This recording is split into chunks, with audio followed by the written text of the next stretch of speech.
All right. Well, there we have it.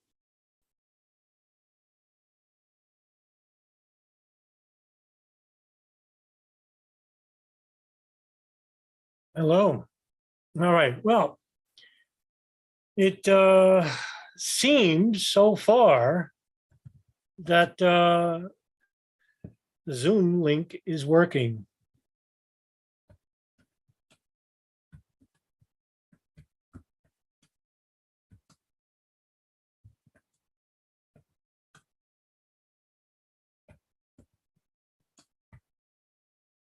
So I'm going to put the link in the Twitter feed and see if I could get anybody. Interesting. Wow. So we have a lot going on. And what I want to do is get a breakdown for you because we have a lot of revealing races now. The polls early in the week, just for the past 2 months, said that because of the COVID mandates, the close down of businesses, the heated debate over Roe versus Wade, the economic recession that's about to hit, and the business recession that is about to hit would all work against the Democrats, that there would be a red wave upcoming. But it's been quite underwhelming, rather underwhelming on the Republican side. Nevertheless, as you could see, this is the latest from Politico, by the way.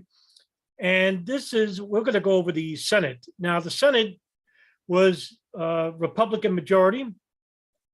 This was a Republican majority where the Dems are leading 47-46 currently. The races that are still yet to be counted are Montana, Wyoming, New England, New Mexico, Minnesota, Michigan, Massachusetts, Rhode Island, New Jersey, Delaware, Virginia, West Virginia. Some of the West Coast races have yet to be counted totally. So we have that. And plus, we have races that are really quick, close. Georgia, for example, between Ralph Warnock and Herschel Walker, that might take until Thursday when they count all the mail-in ballots to be decided. The House, which was a Democrat majority, as you could see, 180 to 143. The Republicans are winning, 181 to 143. Republicans are winning, and you need, I think it's 241 for the 218, I'm sorry, for the majority. And this looks to be a swing for the Republicans. The Senate, too close. There was no red wave. There was no red wave. So let's talk about New York, because that's where I'm from. And boy, was this underwhelming on my part, because when I went on Reed Coverdale's show yesterday, I said, look, I think New Yorkers have a long remembrance regarding what happened in the last 24 months with COVID and all the businesses closing, and some of them are destroyed, and they're not going to ever open up. The economic recession that is about to come because of this, and a lot of people's cost of living got exponentially higher, even though New York, the cost of living was ridiculous anyway. Well, that didn't matter. So Kathy Hochul, who was really not popular at all, became the winner tonight. She declared herself the winner. Zeldin, who I thought was going to win, it seems that I don't know the New Yorkers like I used to, and I said that about Kathy Hochul. It looks like I could be wrong. Zeldin, however, didn't concede yet, even though I think it's 81% reporting, because according to NBC, there are still 1.3 million votes still to be counted.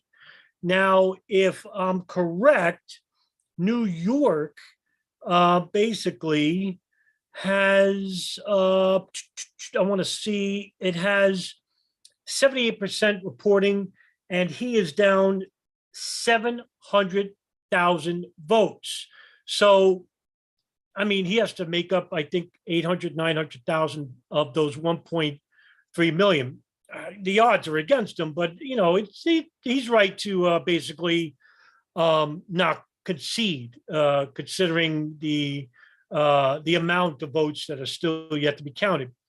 Let us go live to NBC News, and let's see what they have to say currently. If anybody hasn't been catching up, if you just got home, or maybe if you're not watching, I'm just going to give a rundown about what is going on. I'm not going to opine about what I think of elections. You already know. You don't want to hear my thoughts. So let's go to NBC News and let's hear from in this midterm election, and they did it.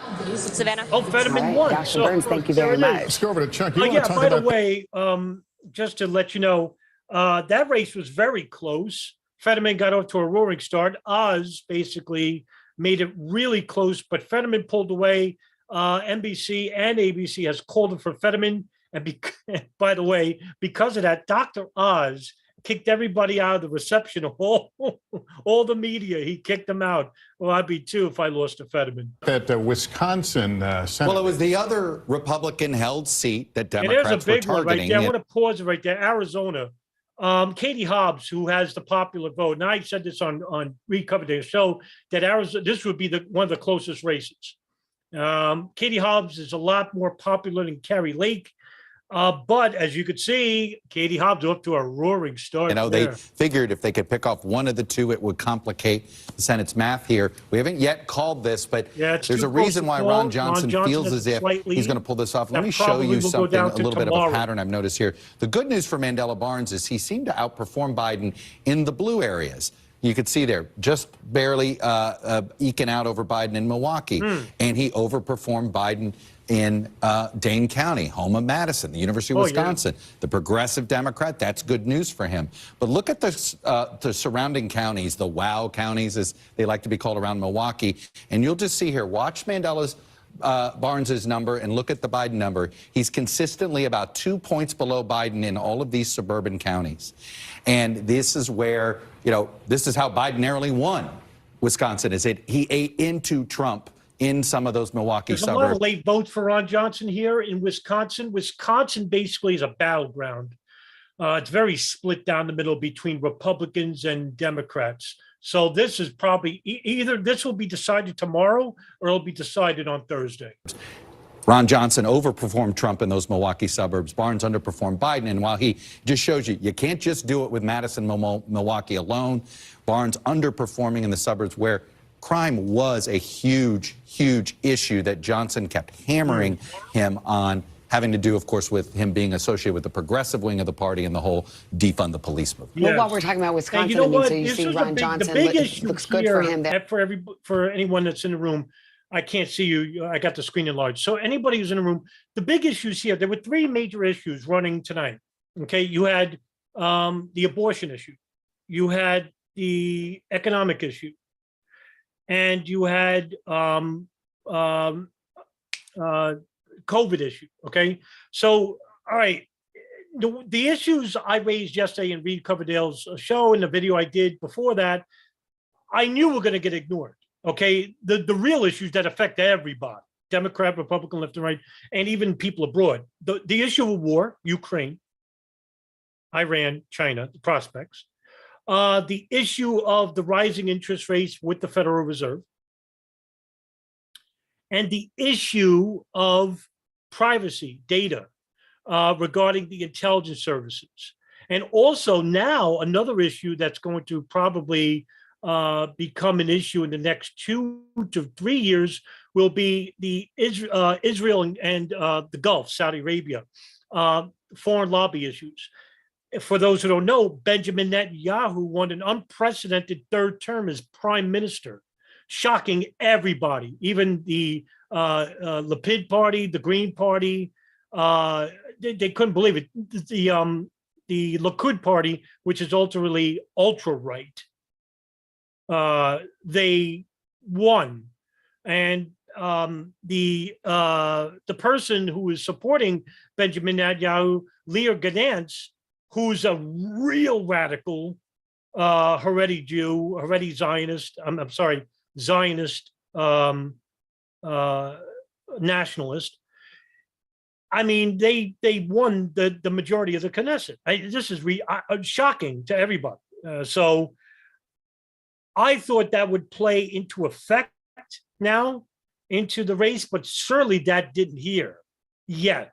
So let's go back to NBC. There in the Senate race. Oh, by the way, Florida crushed it. Florida absolutely crushed. The only red wave that ever happened was in Florida. Ron DeSantis crushed Charlie Crist. It wasn't even close. And I think Crist lost even when the polls were still open. So there you have it. Governor's race. Well, this is what's interesting. story. So, like, yeah, exactly. This is a split ticket situation here. So just keep track of that Barnes number. You keep it up here, and you see Evers, and Evers is overperforming Barnes, but Michaels really is underperforming Johnson. He's sitting at 1.2. Let me just go back there. You could see here, there's about a 60,000. Let me see if I got my numbers right there. Yeah, about a 60,000 vote deficit for Michael. So it's not this is Wisconsin, the most polarized state in the union, acting like the most polarized state in the union. The split ticket people are less than a percentage point, but they're going to be the difference between Democrats winning one race, it looks like, and Republicans winning the other. All right, the big headline. If there ever is a 50-50 state, it's Wisconsin for sure. A Democratic pickup in Pennsylvania. Let's go to Kristen Welker, NBC's chief White House correspondent. The president's been making a lot of calls. Is this one he has made yet?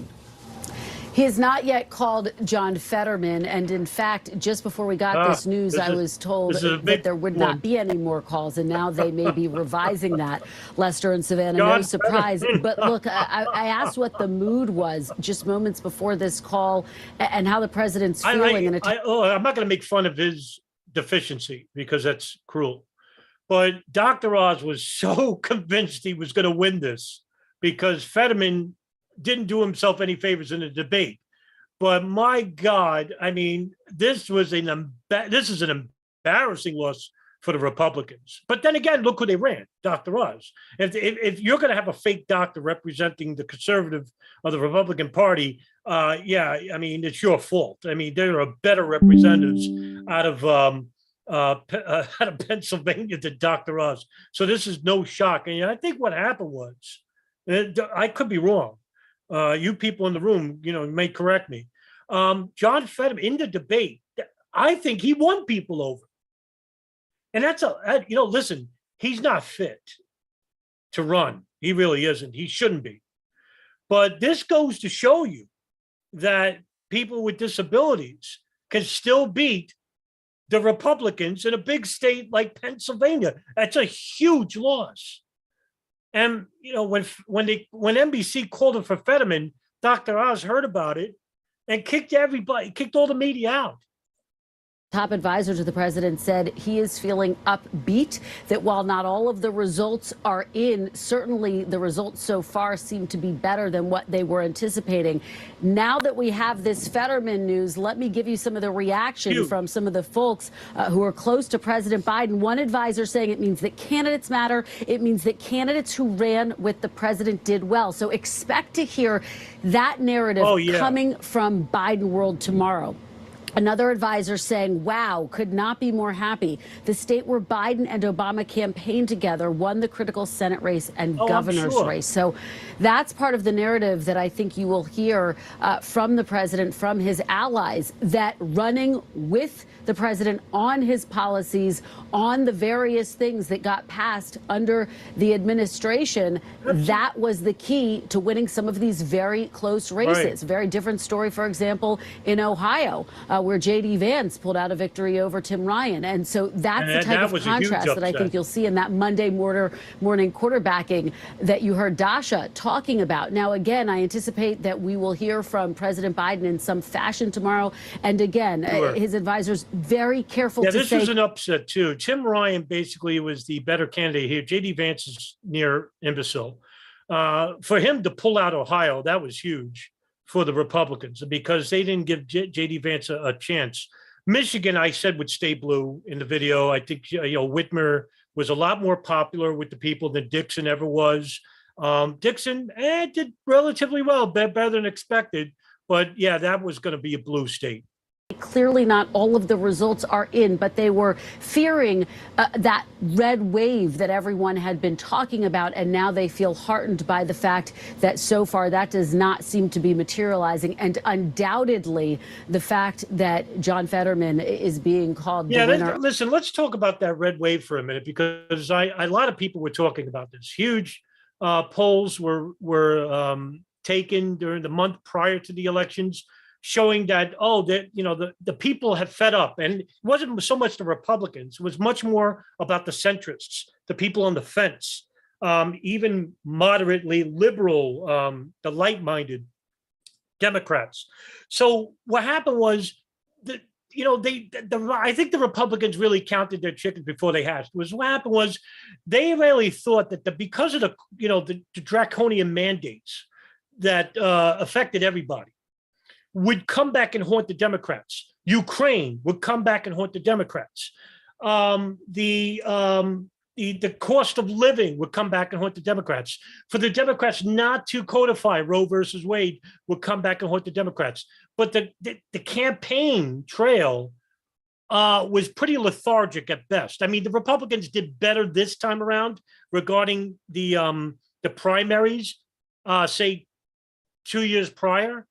But certainly a lot underwhelming here, because I think they underestimated the Democrats, especially even in their own states.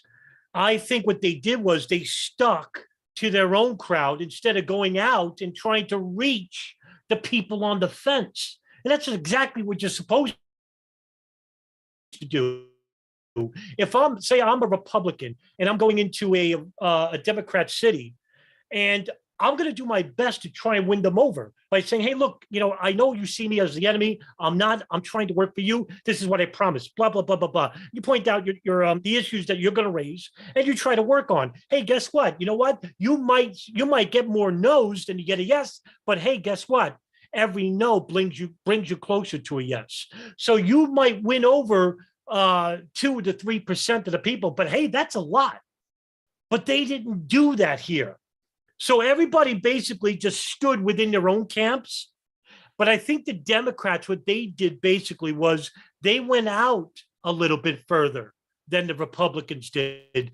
And hey, it worked, because Arizona is losing. And Arizona is a predominantly Republican state for the last 50 years, until Biden broke the mold and won the state 2 years ago. And Kari Lake is losing. I mean, what does that have to say? Pennsylvania, God's sakes, that's a huge loss for the Republicans. But then again, I mean, they didn't send their best. Of this race is a significant development, and this does cap a night where President Biden has spent the past several hours reaching out to the Democratic winners. Yeah, sure. See, Biden is a lot. Listen, there's another thing too I want to raise with everybody here. Biden is a lot more active here. He's reaching out to the people. Trump is not doing nothing. I mean, early on today, he voted for DeSantis, but he called out DeSantis the other day, calling the sanctimonious. Why? Because he considers DeSantis a threat, and he knows it. DeSantis is a threat to the Republican seat. I mean, he is going to run against Trump. And at this point, I think he wins. But Trump has the more loyal base, but it's just not as big. I mean, DeSantis, what he has on his side is AIPAC. And that might be the key swing there. That's the American-Israeli Public Affairs Committee. So as long as you have a huge super PAC like AIPAC on your side, hey, that's like having, Israel Adesanya on your side in a fight. And he's actually the middleweight champion of the UFC. So for those who don't know. Lester? Kristen, thanks very much. Let me bring Hallie back to the conversation. I mean, I love this nugget that President Biden has put the phone away for the night. If there's somebody you want to pull the phone back out for tonight, it's a projection for John Fetterman as the winner in this Pennsylvania Senate race. Just was in touch with a Pennsylvania Dem member who says a lot of folks are happily surprised. No surprise there. And look at what sort of drove this. We're seeing it in some of the exit polling coming out that we can pull up here. The people just didn't buy, Pennsylvanians just didn't buy that Oz was a Pennsylvanian. Okay, this was a major attack line from the Fetterman campaign. Remember, Mehmet Oz had moved to Pennsylvania in 2020 after living in New Jersey for decades.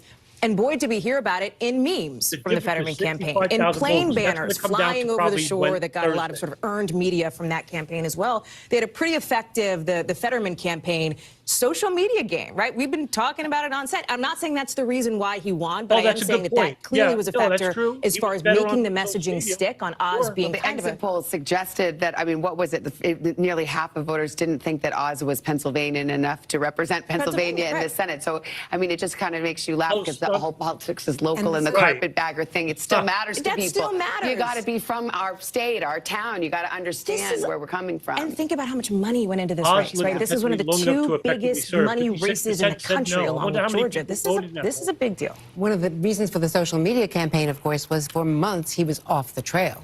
You know, he had the stroke on the Friday before the Tuesday of the election. He didn't announce it until Sunday.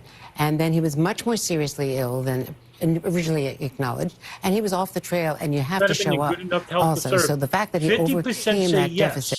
47%, so it almost split. But then again, these polls, you don't know how many people voted. Is extraordinary. And that exit poll shows it was very much an issue and on voters' minds. And Oz had to find his voice into how to characterize it, whether it was a point of attack or a point of, sympathy or what. Look, this sends the message, okay, that the Democrats don't have to put out their best to beat the Republicans. I mean, like I said, again, Dr. Oz is not their best. But then again, Herschel Walker is running for Georgia, and it looks like he might win. Herschel Walker, who once, a friend of mine texted me today that Herschel Walker was complaining about too many trees in the state of Georgia.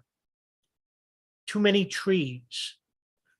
I mean, nobody's sending their best. And just saying, but then again, like I said, Fetterman is unfit to serve physically. He really is. I mean, he had a massive stroke. And he won, and it's just a blow and a half. Actually, I mean, what does that say to the overall perception of the public? Because Fetterman's going to filibuster. That's Reed Coverdale's dream, right? He got his dream almost as a reality. Can you imagine John Fetterman on the House floor? Asking for imagine him at the Senate Appropriations Committee or something, and he has to listen to the Department of the Army ask for I don't know, $4.8 billion for the fiscal year of 2025. I mean, what is the deposit memes galore here? I mean, but then again, look in the bigger picture, right? Because people are going to say, wow, Oz lost him. And not just Oz. People are going to say, wow, the Republicans lost to this guy. I mean, it doesn't look good in the overall, in the eyes of the public. I mean, it's just, it is when I say a devastating loss, that was a bad loss. That was bad for the Republicans. Him and for a doctor that created a counter reaction from Fetterman to that here you are, a doctor mocking someone who's had a stroke and who is trying to overcome that. And so I think he got some points, Fetterman, for the guts of going out. I mean, I know the debate was a disaster by, everyone's account.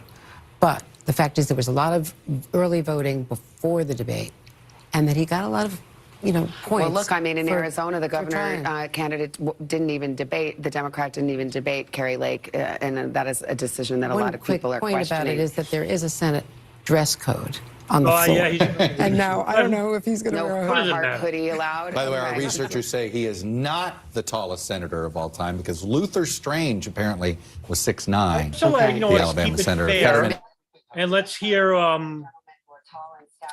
let's actually hear from John Fetterman himself and see what he has to say as I share the screen.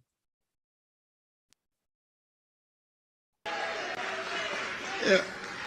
My mother, my father, Carl, Susan. What a big moment for him, huh? My brother, Greg. Where's Giselle? Where's Giselle? Everyone's favorite, yeah, Giselle. Who 6 months ago, she saved my life.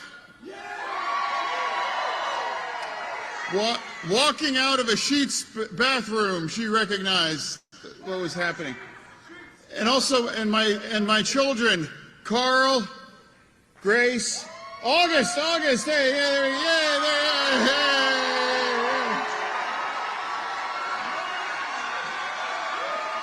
No, I wonder if Oz is going to concede here. So everyone, and just thank you. And I also want to thank my team as well, the best team. So many names, Brendan, my campaign manager. He did a great job. What a remarkable job that guy did. Rebecca, Bobby, Joe, Jason, everybody, all my team. So many. Let me tell you, his campaign team is probably the best in the whole election process because he wasn't marketable. Really, if anybody's seen the commercial, it didn't look good, but his campaign really, they won so many people over, and I don't think they expected it. I really didn't think so. I think they really thought that Oz would slide out. A lot of the polls basically said that Oz would win between 3 to 4%. And for them to outright pull it out at the end just goes to show you that this guy has some campaign team. And boy, what a win. What a win. And also, thank all of the supporters. Also, I'm just so proud of the race that we ran. And this campaign has always been about fighting for everyone who's ever been knocked down, that ever got back up.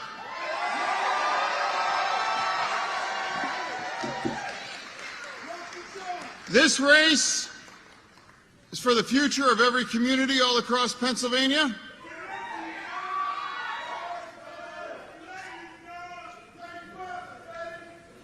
For every small town or person that ever felt left behind, for every job that was ever been lost, for every factory that was ever closed, for every person that works hard but never ever get ahead. I'm proud of what we ran on. Protecting a woman's right to choose, raising our minimum wage, fighting the union way of life. Healthcare is a fundamental human right. It saved my life, and it should all be there for you when you ever should need it. Standing up to corporate greed, making more things right here in America and right here in Pennsylvania, and standing up for our democracy. 20 years ago, I came to Braddock to start a GED program, and I've spent these last 2 decades fighting for the forgotten communities, because no community deserves to be left behind. No one deserves to be abandoned, and every place matters. Yeah, he's actually doing pretty well here. So, but here's the problem with Fetterman is that he's a China hawk. And to me, this is, I don't even know why, but it just goes to show you when it comes to geopolitics and when it comes to issues of the Pentagon or the foreign lobbies, there is no left and right paradigm. There's only one. My issue with him is of course, the issue of China and the issue of regarding police reform. So he's got some problems, but every candidate will basically, after they win, will say all the right things, just like before the election process. They'll all say the right things. But after 6 months, you get judged for what you're trying to do. You give somebody a little bit of time. So I'm going to give this guy a good 6 months, right? I'm not going to, judge him. But nothing's really going to relatively change. When he says he's going to raise minimum wage, the national minimum wage is $7.25. Hasn't been raised in 13 years, the longest period in U.S. history. But what does that mean? That's not saying much. It's a pretty vague statement. I'll raise minimum wage. Well, yeah, I'll raise it to $7.50. I'll raise it to $8. And then when he gets a complaint, wait a minute, that's not doing it. But I said I would raise minimum wage. So all these declarations and promises, I'm not picking on him. I'm saying with everybody, all right? Incremental change is not the same as keeping up with the times. Okay. So like, for example, I live in New York and a 1-bedroom apartment here is $18.50. And that is 2 to 3 rooms. And you may not have a bedroom. You may have a room with a bed in it. And it might be the kitchen or the living room. So, and that's the best you got. The average 1-bedroom in Lower Manhattan is $3,575. Okay. I don't know how many tech people live here. I don't know how many doctors and lawyers live here. And I don't know what job makes that money, because if you know somebody that makes $3,575 every month, tell me, because I want to work that job. But I mean, the cost of living here is exponential. Now, it's not the same as Pennsylvania. Pennsylvania, the cost of living is relatively decent, especially if you live west of the state. It's actually pretty good. You can get a nice house, 1-bedroom apartment. I think it's like 12, 13. It's relatively, relatively reasonable. But in like California, New York, Boston, Massachusetts, Michigan, Wisconsin, yeah, I mean the prices are just, they're unreal, and it's happening. Even in the Southwest of the United States, it's creeping.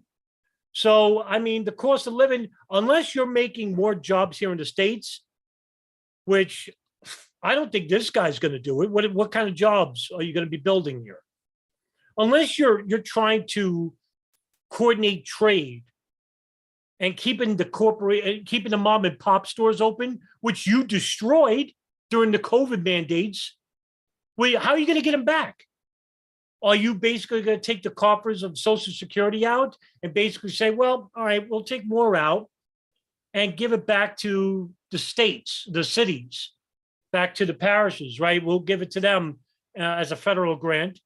And, you can open up stores or whatnot. No, they'll go to the corporates because they're the ones who fund their candidacy. And remember, Walmart gave you $35,000 to run. Yeah, let me go and do something for them. What did Joe and Mary do down the block? The old mom and pop store. They ain't gonna be no, fuck them. That's exactly how politics works.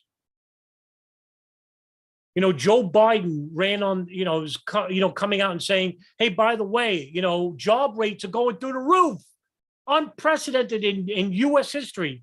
Well, certainly what he's not telling you is that all the people that all of a sudden had their mandates restricted can go back to their jobs. And he counted that as job growth. Hillary Clinton did the same thing. Unprecedented job growth under Biden. That doesn't count. If you go back to 1998, under the Clinton administration, well, he's the one who destroyed the job sector. NAFTA, remember that for you older people? Okay, all those mom and pop stores. Remember when Ross Perot ran and he said, you hear that large sucking sound when he ran against George Bush and Bill Clinton, the large sucking sound?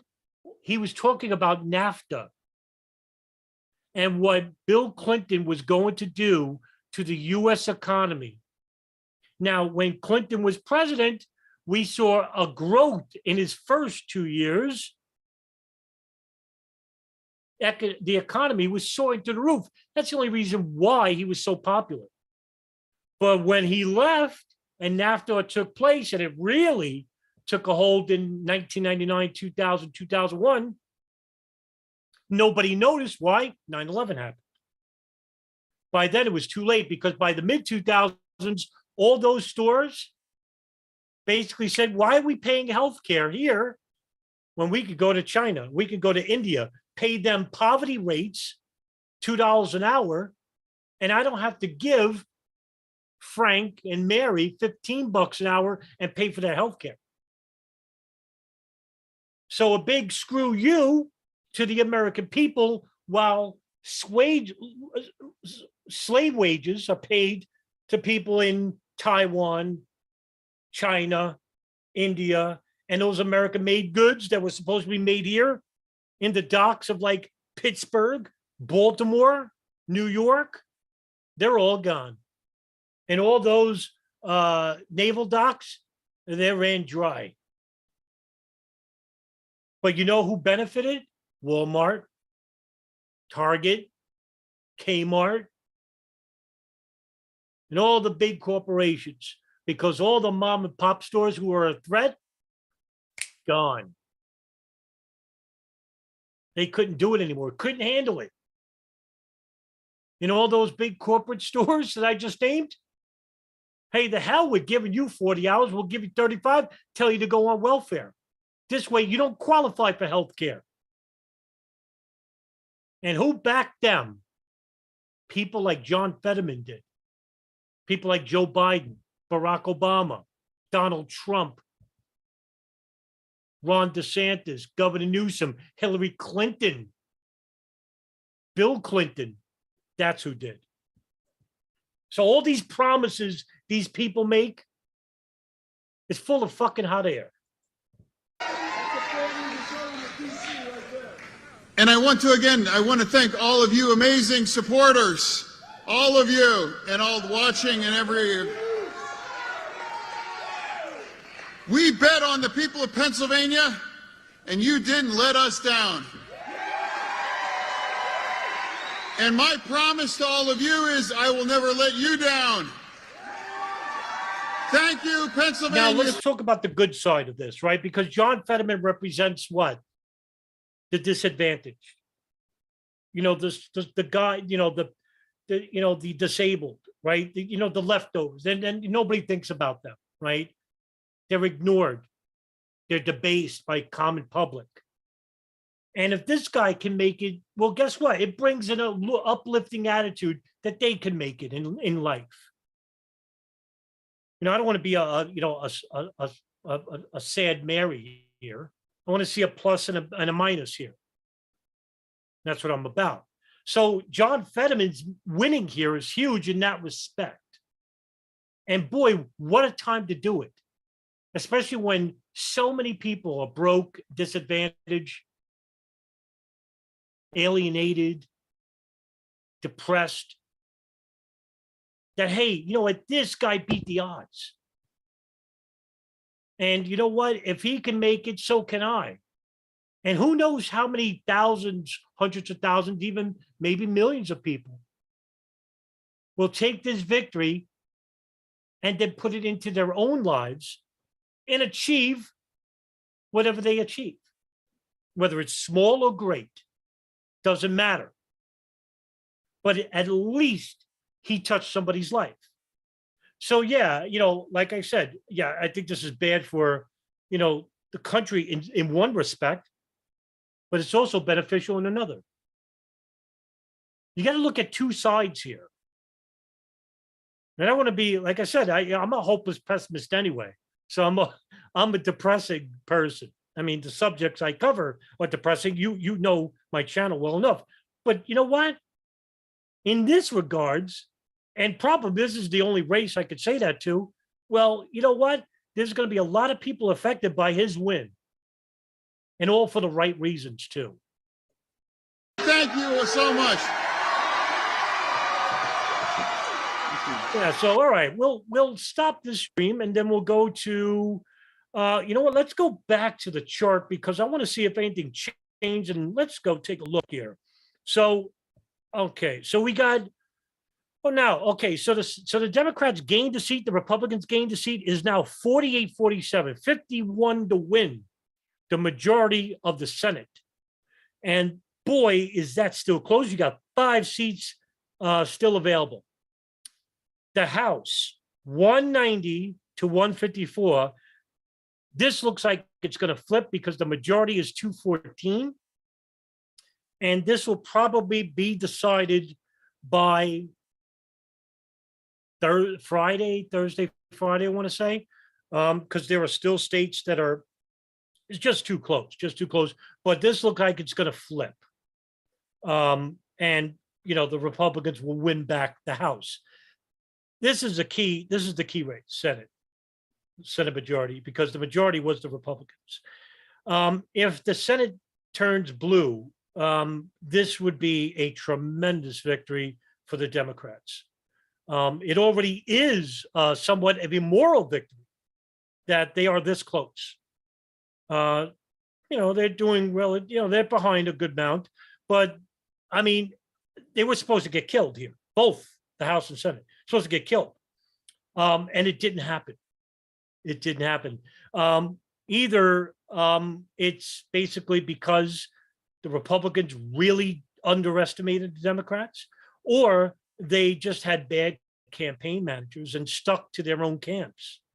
And you know what? That makes a lot of sense because a lot of these conservatives, and I'm talking about the Trump base, not the Republicans, talk about the Trump base, they don't care to really go into Democrat cities and try to turn them. They consider them the enemy. And they're a bunch of fanatics. I'm 52 years old. I lived through many a presidency. I've never seen a base like the Trump base. I've never seen a president have that much loyalty from a group of people. So I mean, that's a little scary, but they are very insular and they don't care about outsiders. They don't care about the libertarians or the Green Party, the independents. They don't want to reach them. And it's a mistake. That's a campaign mistake. You want to try and win your adversary over. And I think the Democrats did a lot better there than the Republicans did. Okay, so this is still a close race, which probably won't be decided until tomorrow. So let's go to ABC News and see what they have to say. We're going to try to keep it all over the board. Picked up some independent voters in the House. Sure. Take a look at this, David. I mean, independents tend to be able to vote for the winning side. If this is any indication, any ability to read the tea leaves, you have the independent voters who just by 2 points are voting more toward the Democratic candidate, 49% to 47%. And so this really is evidence of Democrats really being able to hold their own, and perhaps why we're not seeing that red wave that many anticipated, with the exception of Joe Biden did say, was it just this week, that, let's see, Democrats are going to surprise the living devil out of a lot of people, and perhaps they've done that. The man who just one day, yesterday, became 50 years ago, the youngest U.S. senator, really keeping that hope alive, and perhaps in the end he was right. Well, what are they saying at the White House tonight? How is the president feeling? And I'm sure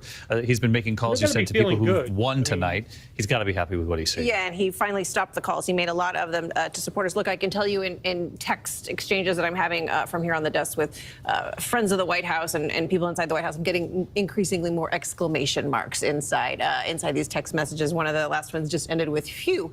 They're breathing a bit of a sigh of relief. They're not counting their chickens just yet. Right. But look, certainly they feel very good. I think what we're going to hear a lot of right now in terms of the spin, and it is a fact. They're framing this as Biden is having a better midterm night than any president since Bush, and that is a big thing for them in terms of the history that we're looking at here. Because just look at the storylines that we were coming into tonight with: the president's approval rating, the economy, that lag in enthusiasm on abortion, the Trump factor. So I want to pause it here if anybody could see it.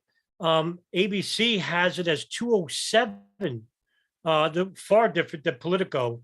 207 for the Republicans, 188 for the Democrats in the House. The Republicans, according to ABC, they're just 11 away from being the majority and flipping it. Was this a referendum on Biden's approval because of those low approval ratings? I think Mary just said we're expecting to hear from the president at some point tomorrow. I expect when we do, we will see that pep in the step that we often see. And there's a great point that she raises here. Now, Biden's approval rating was tanking, and that came at the tail end of the COVID mandates when they started lifting the mandates. And this is where I think the Republicans really just decided to ride that wave and say, yeah, we're going to crush it in the primaries. Biden's approval rating is tanking. That means the Democrats are basically, leaving in droves. That wasn't the case. Now, yes, the Democrats may be leaving for Biden, which I think that is the case, but they feel more confident in, say, the local elections. They're much more convinced with their local senators and governors, but not with Biden.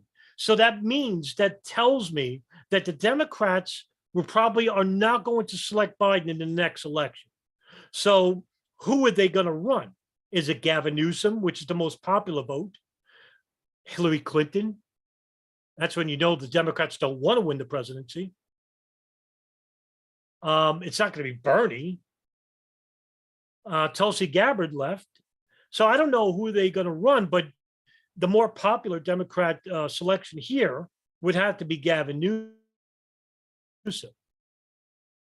Because about a year ago, they did a poll, Quinnipiac did a poll regarding who is the most popular Democratic runnee to the Republicans in 2024.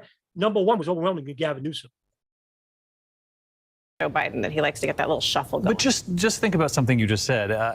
It stopped me when you said he's having according to your sources, and listen, the math might bear this out, the best midterm election for a first-term president since George W. Bush, at least at this point. And remember, that was right after 9/11, and this country was going to war. I mean, he's fighting all of the historical norms here with inflation at a 40-year high. You know, obviously, the economy is a tale of two economies. You've got 2 jobs available for every 1 American available to take the job. But people are feeling this, gas prices and at the groceries. And for them, in some of these cases, to stick with the Democrats does speak volumes. And I think people are going to try to figure out what really drove voters. I'm struck by a tweet that the former press secretary Jen Psaki put out not too long ago. She said, so Democrats have a Florida problem, but Republicans have a Trump problem. That seems harder to solve. That's a true statement. I think right there, the Republicans have a Trump problem. And that's right. Because like I said, the Trump party doesn't care to reach out to other people. They rather just, grow their base and then, take on whatever comes. And they treat everybody like the enemy. The Democrats are a little bit more better in terms of their campaigning. And, if they got rid of Trump and they let, say, Ron DeSantis run, and if he ran for president, I think Ron DeSantis kills everybody. Newsom, whoever they put up, the Democrats, because he's young. And look what he did in Florida. Not only did they win governor, but they won every single Senate seat. All the big seats in Florida, all red. The Democrat, it was a murder there. So that just goes to show you that DeSantis is a much better campaigner. I mean, what loads better than Trump? So that's a good tweet by Sanders there.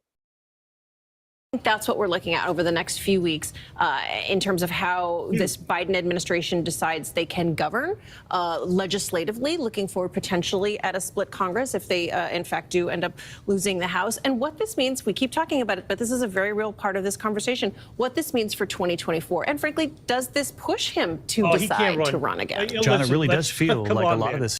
I mean, he is getting old, and he's the oldest president in U.S. history, 79 years old. Okay, they can't afford to run him. He's still got low approval ratings, and yes, inflation is only going to get worse. By the way, this is just the beginning.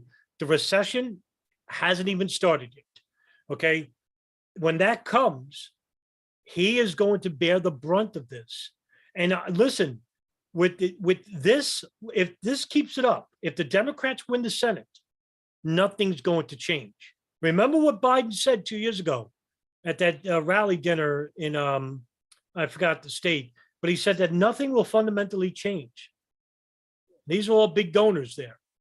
And he was right. Nothing did fundamentally change. The first week in his presidency, the big campaign promise was that he wasn't going to support Saudi Arabia in the war against Yemen. The first week in office, what did he do? Give the biggest military aid package to Saudi Arabia in U.S. history, which led to the greatest humanitarian crisis in Yemen.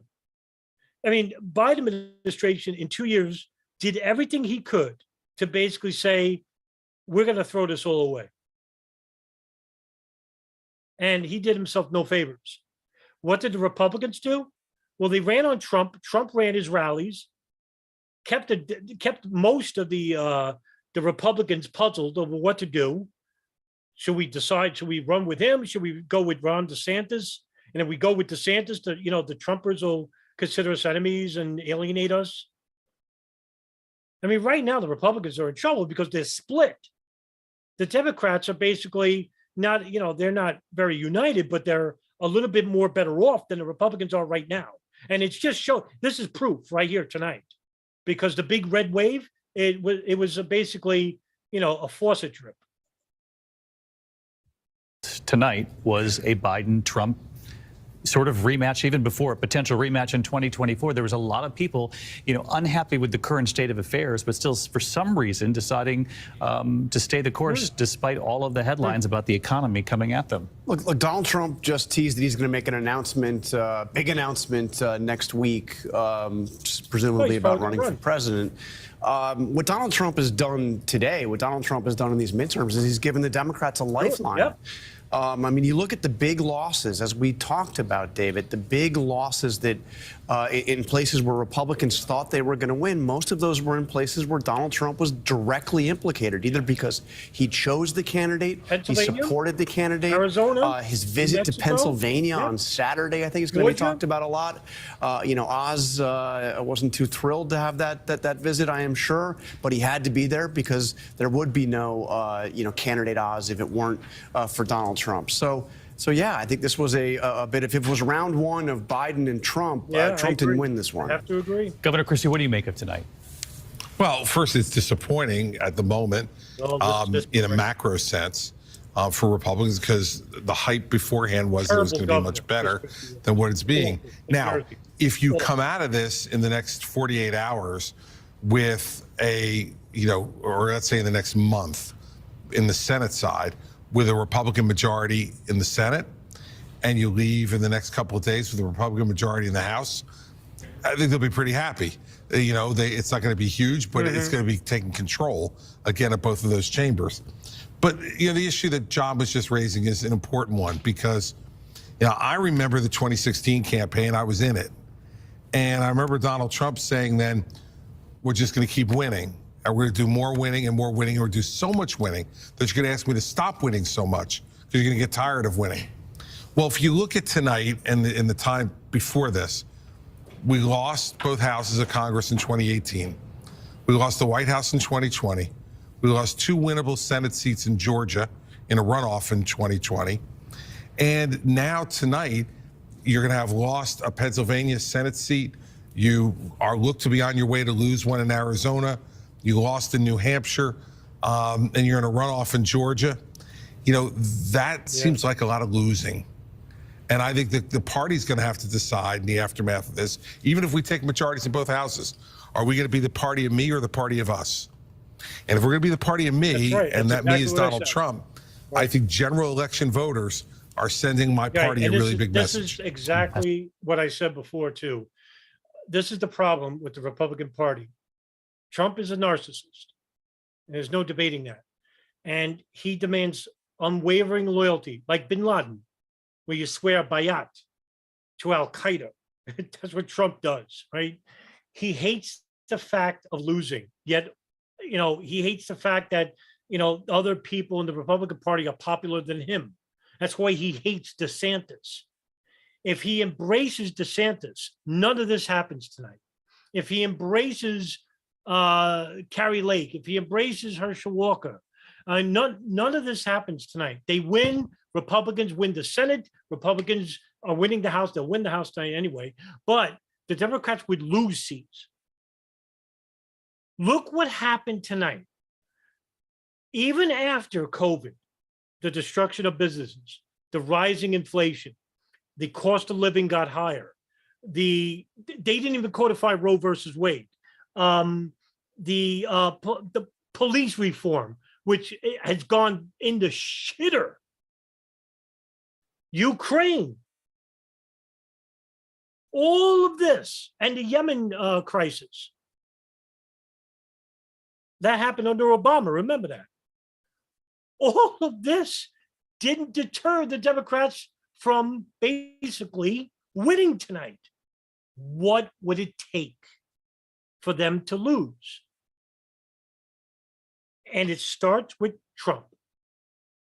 If the Republicans did the right thing, if Trump's base wanted to think of the big picture, they get rid of Trump, they go behind DeSantis, which is the popular vote, and they run with him. And the Republicans will win. That's all they need to do. Because the Democrats are doing everything in their power to throw this away. Everything. You know why New York lost to Hochul tonight? Because Trump appointed Lee Zeldin. Lee Zeldin is a climate denier. Lee Zeldin thinks that, the book of Revelations is literally true. Lee Zeldin said all the right things in the debate, but the blue wave saw him as a Trumper. Even the media, the newspaper legacy media here, was hoping that Hochul loses. This is a Democrat town, and they wanted her to lose anyway, and she won. Oh, even though Zeldin didn't concede, but look what I'm trying to say here. The Democrats did everything they could to throw this away, and they still won. What is the problem with the Republicans? It's Donald Trump. And so I think because Trump alienates people, and because Trump doesn't like going out his circle, and because Trump demands unwavering loyalty, and because Trump is a narcissist, he won't reach out to other Republicans and work with them. Now you can see why he fired so many of his own cabinet members in 2018, 2019. Nobody wanted to work with him. Now, the one thing about Trump is he doesn't play ball by the establishment terms. That's why a lot of the people say, well, he's anti-establishment. To an extent, yes, he is. That's why everybody hated him. The people that we hate them. Right? Which is, that's why everybody got behind Trump. But nobody realized that he would be the undoing of the Republican Party. And we're seeing it tonight. And tonight's a great example. And, I'm no fan of the Democrats. I think they're a bunch of sociopathic malcontents. And, New York is going through a very turbulent time right now. These are corporatists. These are authoritarians. That's why the FBI, the Department of Justice, the CIA, they love the Democrats, because here we have a war in Ukraine, which CIA backed. I mean, we have boots on the ground right there in the border. They're not even hiding it anymore. So, I mean, we either I don't know what it has to take for the Democrats on the fence to basically say, yeah, we had enough. I mean, how about another round of COVID? How about more shutdowns, more mandates? And yeah, you'll get the moaning and the groaning universal, but that's your fault. If you didn't learn the first time, what makes you think you're going to learn the second time? Oh, I made a mistake. Too late. Too fucking late. If they show you who they are the first time, believe them. Don't give them a second chance. When they asked Hochul in the debate, if there was another virus or a pandemic like COVID, or if COVID came back again, would you reinstate the mandates? And she unhesitantly said yes. She talks about women's rights. I mean, they had the control of the House, and they still didn't codify Roe versus Wade. You know what Biden basically said later? Oh, give us the House and Senate, then we can codify Roe versus Wade. Well, they had their chance under Obama. He didn't do it. And Biden certainly didn't push for it. What makes you think if they win the Senate and they lose the House, Roe versus Wade's going to be codified anyway? So I don't get it with the consciousness of the people. It's like every 2 years, 4 years, everybody gets amnesia. It's going to change. It's going to change. You know, isn't that the definition of insanity? To repeat something and expect a different outcome every other time. So, you know, heads up. I give a little bit of round of applause to the Democrats. They certainly did a better on the campaign trail. That's the question from Chris Christie for the Republican Party tonight. Donna Brazil, what do you make of what you're seeing? Well, clearly, I feel a lot better because the challenge was to make this a choice, not a referendum against Joe Biden. There was a lot of energy in the end from Democrats, especially young people. Early voting went as planned. For the 3 states that Joe Biden cared about because of the Electoral College in 2024, Wisconsin, Michigan, and Pennsylvania, governors who are firmly going to be able to control the process. So yes, it feels good, but clearly there are some more danger signs. All right. We're going to check on these races that are dead even, the Senate races that still could control and will determine who controls the Senate. We'll be right back after this. Look, you know what? It's not a total loss for the Republicans. They still can make some, very big gains. Let's go back to that political poll and just see if there's any other major changes that happened when we were gone for a bit. And as you could see right now, okay, so let's get rid of this bar. So GOP is 192, 168. I think this is a little bit behind. 48, 47 Senate, nothing happened here. We're probably not going to know the Senate from either 24 hours from now or Friday. So this is going to be up in the air. House, probably by tomorrow afternoon, the Republicans will declare the victory, and they would be right because they're right there. And I think Politico is a little bit behind. So maybe I'll get another window to show 2022 election, do a better job of live elections here and see if we can get it. And I don't know, maybe, because each one is different and, you never know that's why it sucks. Some of these polls are just like so off. So like CNN has it at 190 to 193, 170 Republicans, and ABC has it at 208. I don't know where they get it from, but everybody's always off.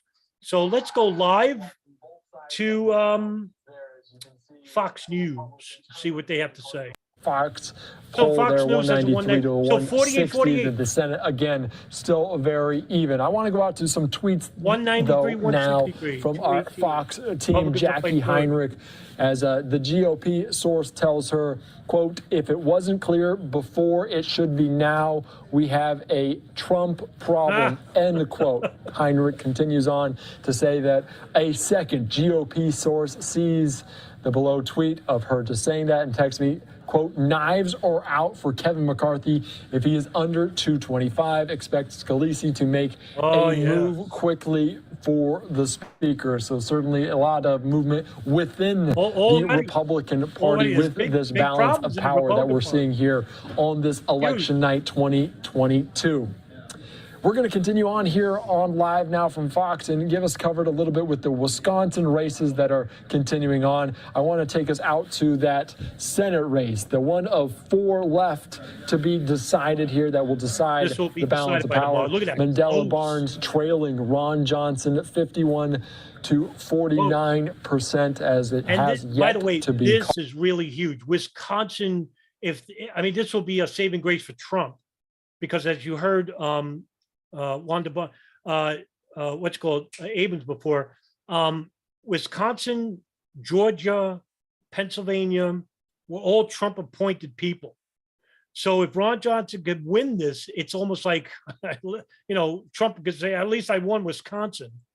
called. Obviously, a lot of votes still be counted. 93% though reporting. Let's listen into some remarks from Ron Johnson earlier in Wisconsin as they were making some remarks. So let's listen in here on live now from Fox. And if it's a close race, I don't see it's not going to be you guys decided anymore by no staying up till for a couple more hours, because who knows, still so close, and that's a little depressing, isn't it? That lies can be that effective. And if you ever wonder, quite honestly, why more good people don't run for office, I would just recommend people take a look at the Wisconsin U.S. Senate race in the year 2022. You just might get that answer. But anyway, thank you so much for coming. I have to thank my wife, Jane.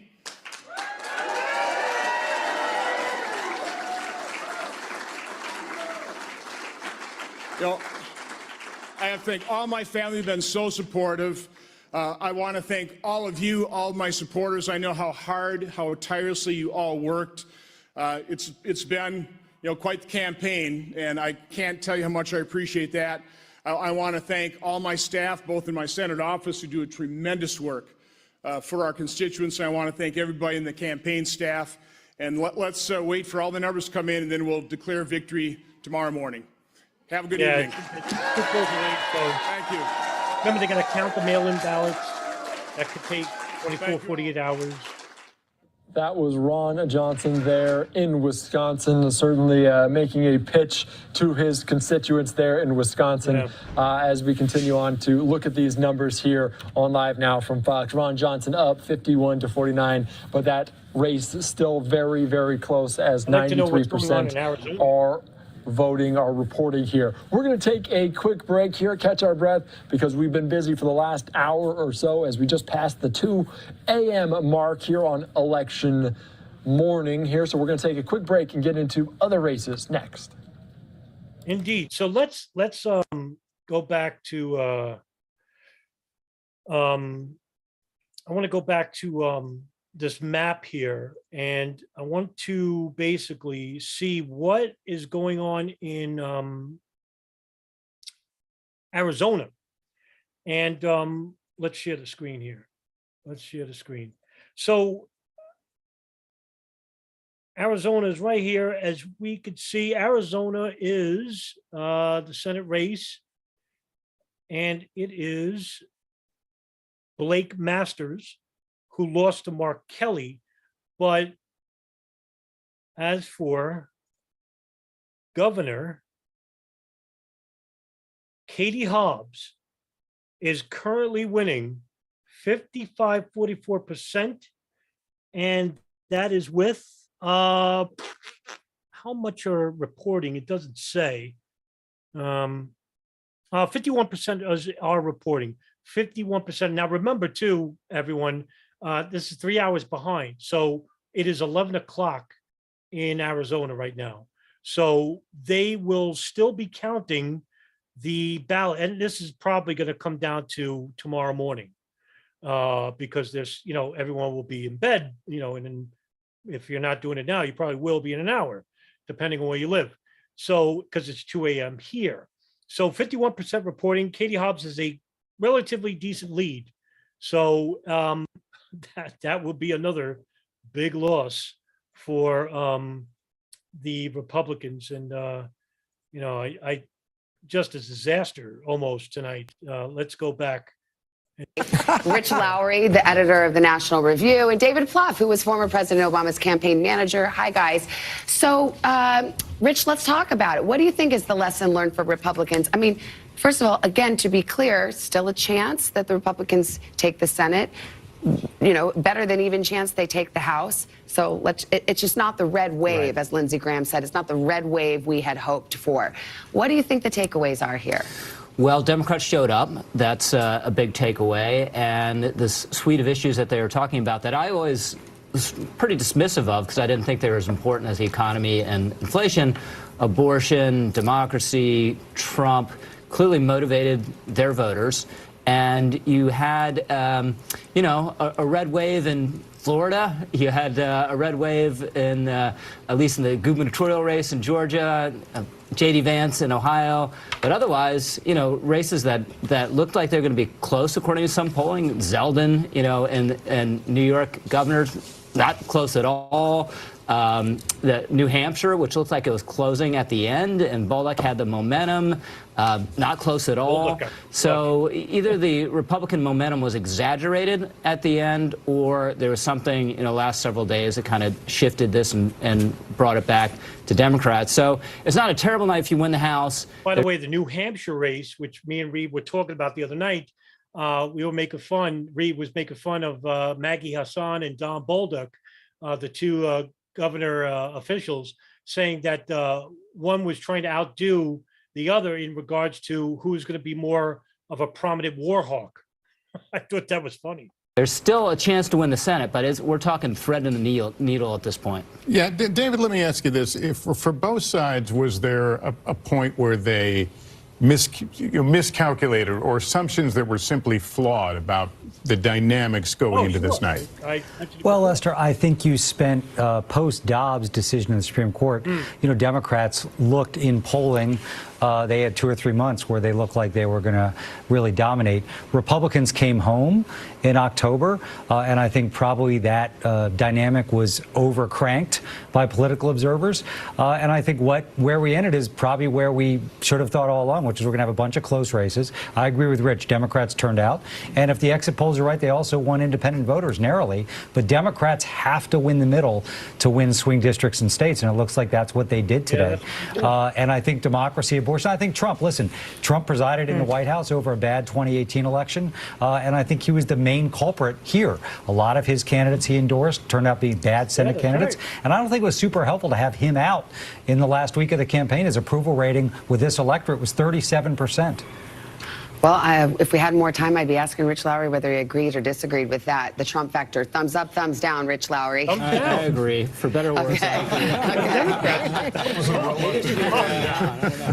Don't worry, Mar-a-Lago noted that you were reluctant. Don't worry, he won't be coming after you. Guys, we're back. Thank you very much. Really appreciate your analysis. We're back in a couple of minutes right after this. Our coverage listen, this is going to be very interesting next 2 years, right? Especially 2023, because we're going to have the Republicans basically, it's going to come down to what I think is going to be DeSantis and Trump.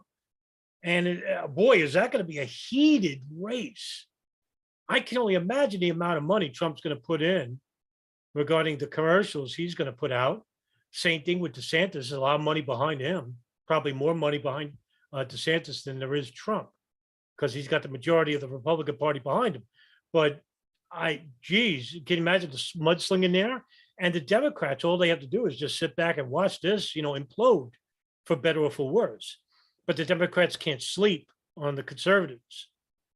But one thing DeSantis has to take away tonight is that campaigning is the key reason why the Democrats basically had a moral victory tonight. Now, like the polls show, they could still lose the Senate and the House. Relatively, they lost the House. Right, the Republicans won the House, but can they manage to flip the Senate, which would be an enormous victory? It would be enormous. Let's switch to Fox News and see what they have to say over there. Day in and day out as your senator. Maggie Hassan. And by following that example, we have shown what is possible when we come together to find common ground and deliver results.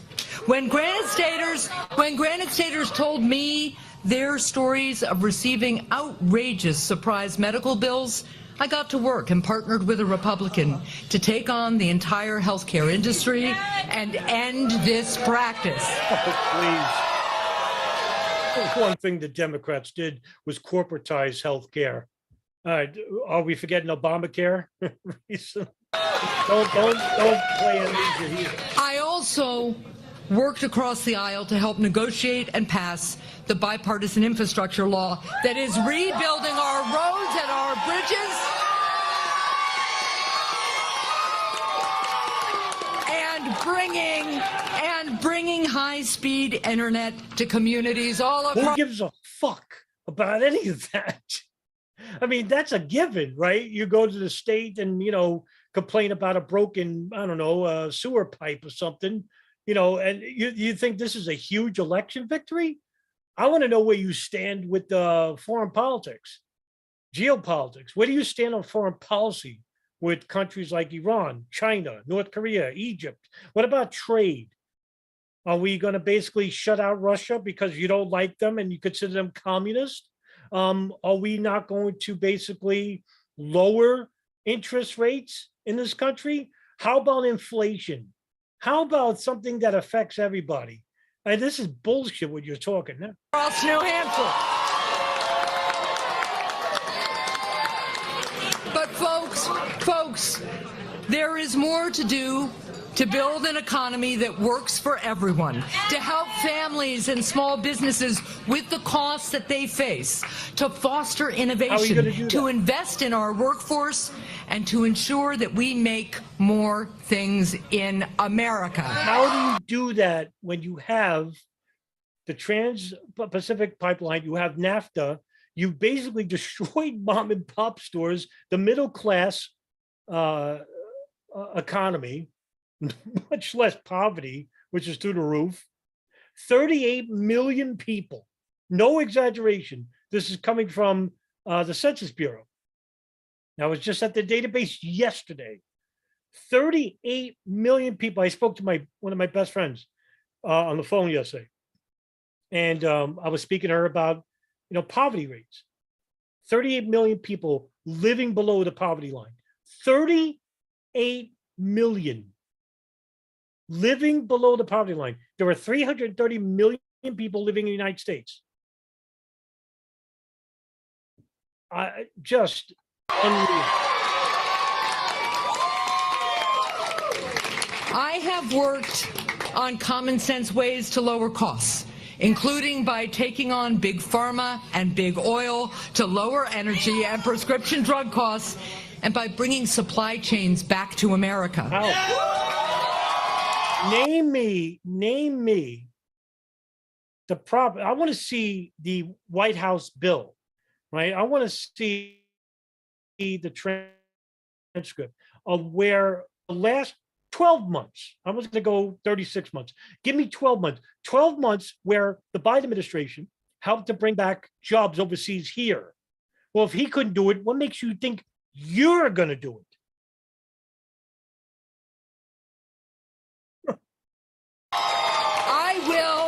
I will keep reaching out to colleagues from both sides of the aisle to find shared goals and the common ground and compromise necessary to help families and small businesses with the challenges that they face, like the high cost of housing and childcare. The rent is too damn high. Now, of course, in order to have an economy that works, we have to be safe. The safety of our citizens and our nation is always government's first responsibility, and I will keep working to support our brave men and women of law enforcement and to keep our country and communities safe. I don't know about the crime rates in New Hampshire. And a strong country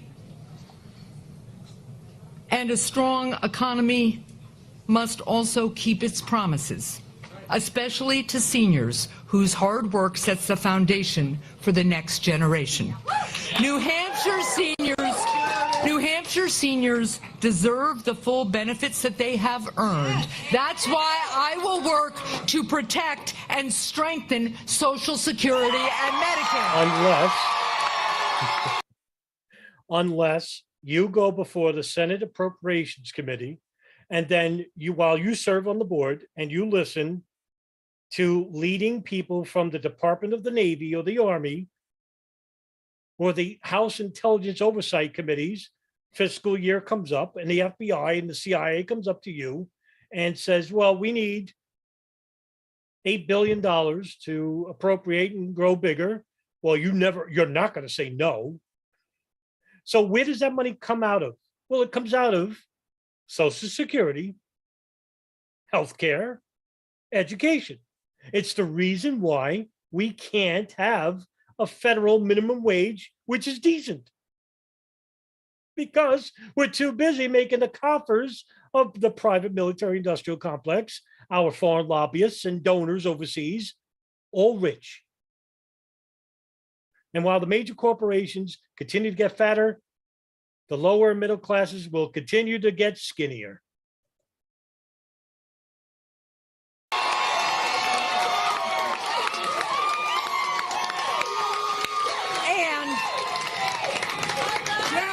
And a strong country and a prosperous economy cannot relegate women to second-class citizenship.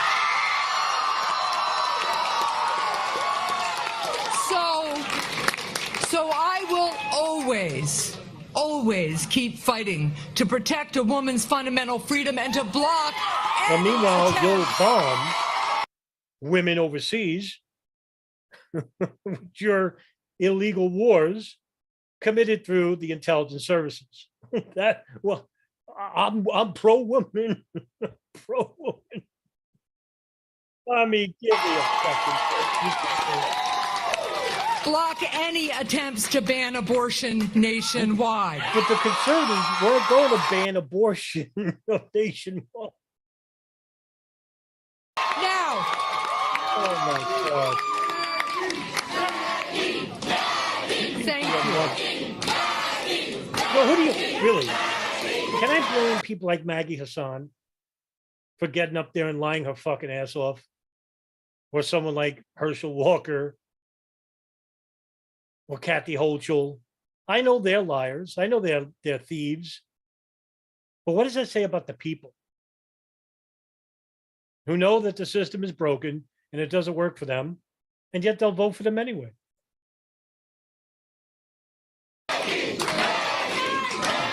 Thank you. Look, there is still so much more that we need to do to help Granite Staters and all Americans thrive. I am deeply honored to have the opportunity to continue working to do so. Now, I want to take a moment to thank my family. I don't care. I don't care about your family. Let's go. Let's go to NBC. That's right. I'm going to be a negative Nancy right now. You have no. Give me a break. Let's go to NBC. Hey, look, you want to help people? Let's get rid of the Federal Reserve. Let's get rid of the CIA and scatter it to 1,000 winds. Let's scale back the bloated budgets of the Pentagon and the military-industrial complex. Let's get rid of AIPAC. Let's get rid of the Saudi lobby. Let's make sure that we open up and spend billions to the state and appropriate it evenly, and don't go to one state because, oh, we favor this state because it's a Democrat president, it's a Democratic city. Yeah, let's give more to them. And let's make sure that the states appropriate that money to the local parishes and the cities and the towns evenly as well. So they could spend it where? In where the people live in those areas and not in the pockets of those corrupt statesmen. And that's how you build and strengthen. You build and strengthen from within. How? By building three main infrastructures: medical, education, and Social Security. Because a healthy, happy public, a well-educated public that teaches critical thinking, as well as a financially stable public, is a prosperous public. Have we ever had that at any point in the United States? I'll even keep it recent, within the last 50 years. Hell, the last 20. No. Why? Because we have far too many people in government that cater to the affluent and to their donor class, and also to foreign interests. There's your problem, and that's who the government serves.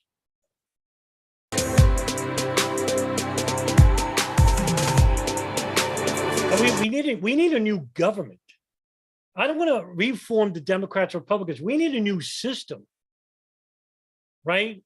We need a whole entire new system. But until the people realize that and stop playing these, divisive games of religion, race, and politics, these are all human constructs, and realize that we're all one human community. And we deserve a lot better than what we're getting. Don't you deserve? You, anybody who's in this room, how many people are here? 8? Don't you think you deserve better than what we're getting right now? I think you do. You do. NBC News project that he will win that Senate seat, a pickup for Democrats in Pennsylvania. Yeah. I'm telling you, his speech pattern sounds a whole lot better in the last couple of days, tonight. That's a case in point. Well, he's senator-elect in Pennsylvania. He's got a big job ahead of him. Tom Yamas has got some of the exit polls, which may shed some light on how it is that Fetterman was able to pull this off, and also that it happened so quickly. I think we didn't expect to have a call this early in the Pennsylvania race. That's all right, Savannah, and you're right. There are some clues in the exit polls that we could possibly pull to figure out how John Fetterman won this race, because he has overcome so much, and he's still recovering from that stroke, as we've mentioned. So the first question we want to ask, and I think this is important, we learned this earlier in the night, what was the most important issue in Pennsylvania? It wasn't inflation. For Pennsylvania voters that filled out our exit polls, it was abortion, the #1 issue in Pennsylvania. So revenge there, possibly from the overturning of Roe versus Wade. The other 2 questions that we have that we can pull from is, when did you decide for whom you were going to vote for? The timing of this. We just talked about this with Chuck earlier. So the way we asked this question was, did you decide on your candidate before October, in October, in the last week or the last few days? 72% of voters made up their minds before that debate and before that headline-making interview with NBC News that John Fetterman did as well. And then finally, the other question that we have that was on Dr. Oz. And I think a lot of people are going to be asking, was Dr. Oz just a poor candidate? Did he have a bad campaign, or was it both? When we asked, are Fetterman or Oz's views too extreme, 43% said only Dr. Oz. 39% for John Fetterman. But I think the two big clues we can pull from here, abortion, the #1 issue, and voters had made up their mind way before all those headlines and way before that debate. Guys, back to you. Don't forget, that only leads me to, if that's right, that only leads me to believe that people were just saying, well, Dr. Oz is Trump backed and we're not going to take him. It doesn't matter who they threw up there. So that says a lot, that the people made up their mind even before Fetterman's disastrous debate. And like I said, I think with the debate, a lot of people basically wanted to jump on the Fetterman train anyway, even though he did terrible. He sounded terrible. He sounded a lot, worlds better tonight. Maybe he was nervous, could be. But Oz didn't do himself any favors. And it probably wasn't even his own fault. Because he had Trump behind him, he automatically lost. That's because the Trump camp doesn't go outside their own borders. In that debate, abortion became an issue because Dr. Oz's big mistake was to say that it should be decided between a woman and her doctor and local politicians. And boy, did the Fetterman campaign pick that up, and that was a campaign ad the next day. Right. Also, I'll just throw it out there. The Oprah factor, he got a surprise boost from her right in the last days. Yeah, somebody who had picked Dr. Oz and put him on the national stage. You're right, make Dr. Oz Dr. Oz. What does that say too? Abortion took precedence over inflation. That leads me to believe that the people saw this as a religious thing. But we can't have a religious fanatic. I'd rather be broke than have a religious fanatic. Or a Trump fanatic. I'd rather pay additional at the gas pump or at the grocery store. Wow, that to me, that is incredible that the people would rather go broke, rather live broke, then vote for a Trump fanatic. Even if he isn't a fanatic, if he has Trump written on him, I'm not voting for him. I'll vote for a dog. I mean, oh my God, the Republicans have to see this tonight and say, we got to give it to Trump. I think Trump is in very big trouble tonight. All right, we'll continue our coverage right after this. This was a nightmare of a PR this was a nightmare regarding PR for the Trump administration. It really was. Girls with your contributions, but also just Governor appreciate Kemp. the strong By grassroots. the way, Governor Kemp, Trump made fun of Kemp and said that he would lose to Abrams. Well, look who he beat. He beat Stacey, a big win for the Republicans. Supporters that we've had literally from Claxton to Calhoun. And finally, I just want to thank the campaign staff and our official staff for all the wood that they have chopped over the last several months. I have Stacey Abrams really winning this one, but see, what is I'm going to bring up this point again. Kemp didn't have Trump on his side. He was supposed to lose this race. He won. Now, just imagine. Here's a hypothetical. Georgia, New Hampshire, Arizona, and New York.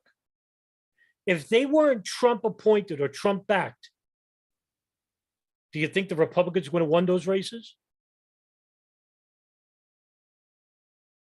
And then you would have had a red wave. The red wave didn't happen because of Donald Trump. That is amazing. That's amazing. We love y'all.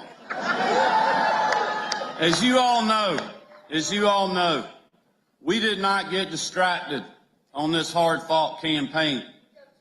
Just like we have stayed focused on putting you first throughout my first term. Oh, yeah. Oh, yeah. We woke up every single day talking about how to build a safer, stronger Georgia for you and your family and help your family fight through Joe Biden's 40-year high inflation.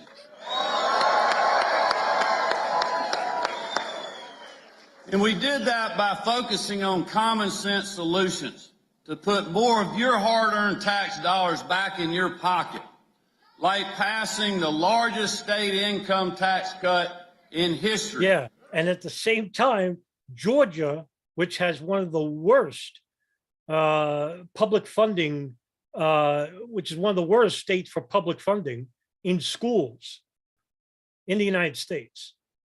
They too have a problem with poverty. Not as bad as Alabama or Arkansas, but Georgia's getting there. I mean, you have a part of Georgia that's beautiful, and they're doing relatively well. That'd probably be the southeast of the state. But you know, southeast of the United States, Louisiana, Mississippi, Alabama, Arkansas, the poverty rates are through the fucking roof. And you know what? They slashed Social Security. Notorious states to slash, all Republican based. Returning over $1 billion back to you, the taxpayers, and suspending the gas tax in this state since March.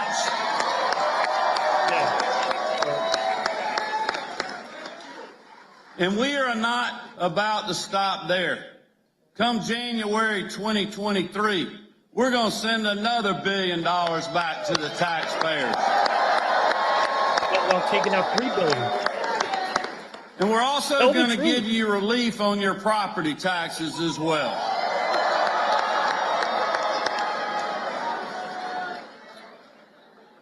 But we also focused on how resilient Georgia's economy has been despite the disaster we're seeing in Washington, D.C. and across the country thanks to Joe Biden. But in Georgia,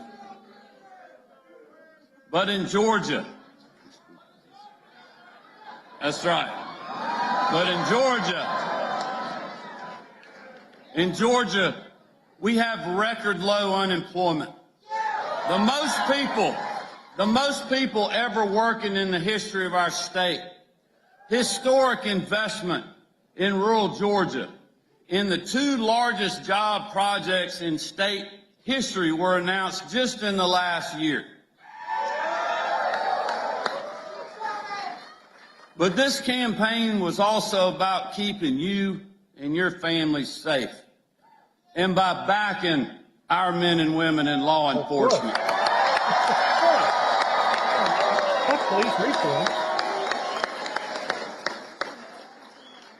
Continuing our fight against gangs and human trafficking, and standing up to the pro-criminal, anti-law enforcement policies of the far left. And it was also about making sure our kids recover from pandemic learning loss and get the best education they can in a safe, welcoming environment, free from politics or divisive ideologies. As long as I'm your governor, we are going to continue to stand with our educators and put our students and our parents first.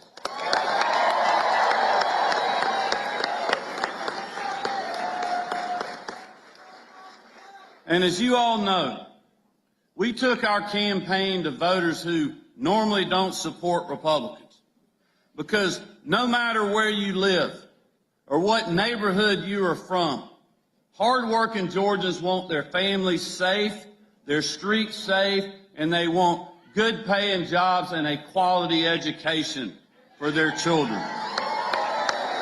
All right. Well, here's the thing there, Kemp, is that the problem lies within the state infrastructure. And this is something that you neglected for many years. And Abrams was just, a tad worse. Talk about lackadaisical when it came to campaigning. Abrams really didn't do herself any favors. In fact, one of the most laziest Democrat candidates in terms of campaigning is Stacey Abrams. You were a lot more active, and you did the right thing. You didn't do what Trump did. You actually reached out to a lot more people. You actually went to Democratic areas of the state, and you probably won over a good amount on your side. And this is the reason why you won by 8%. But again, like Trump appointees, they don't go outside of their own, safety zone. And that's why they lost tonight. Our message to voters was about making sure they had the opportunity to achieve the American dream right here in the Peach State, no matter their zip code. Each day of this race, we talked about how Marty, the girls, and I think we live in the best state in the country to live, work, and raise our families. You're the right thing, Kemp. And we all know that my opponent disagreed. But looking at the results tonight, we made sure that Stacey Abrams is not going to be our governor or your next president. Classic. This is what the left does too. Okay, this is not a right problem. This is a government problem, left and right problem, is that they alienate. Now, if I'm Kemp, this is why I said do the right thing. If I'm Kemp, the first thing I'm saying is this: for those who voted Democrat, I'm going to still work for you.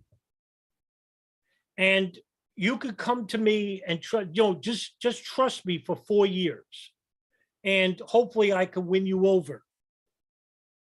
And when you do this, you basically are treating them as equals, because that's what they are. We're all equals. We really are. The only thing that separates us are these dumb labels that we give each other. And the government knows this. That's why they pander to it. And this is the reason why politics is an overall failure as a system, because it's all about sectarian divide.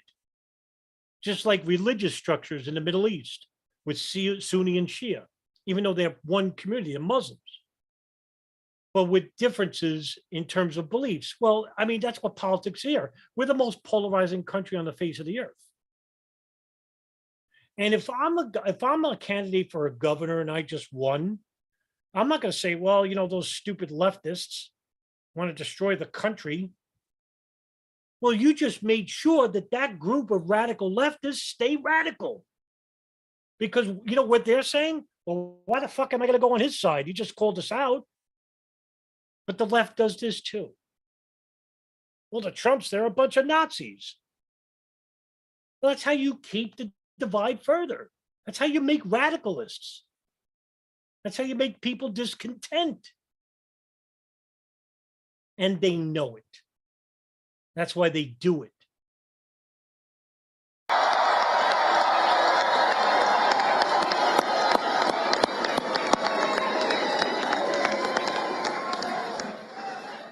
The people in this room and hardworking Georgians all across our state know these last 4 years have not been easy.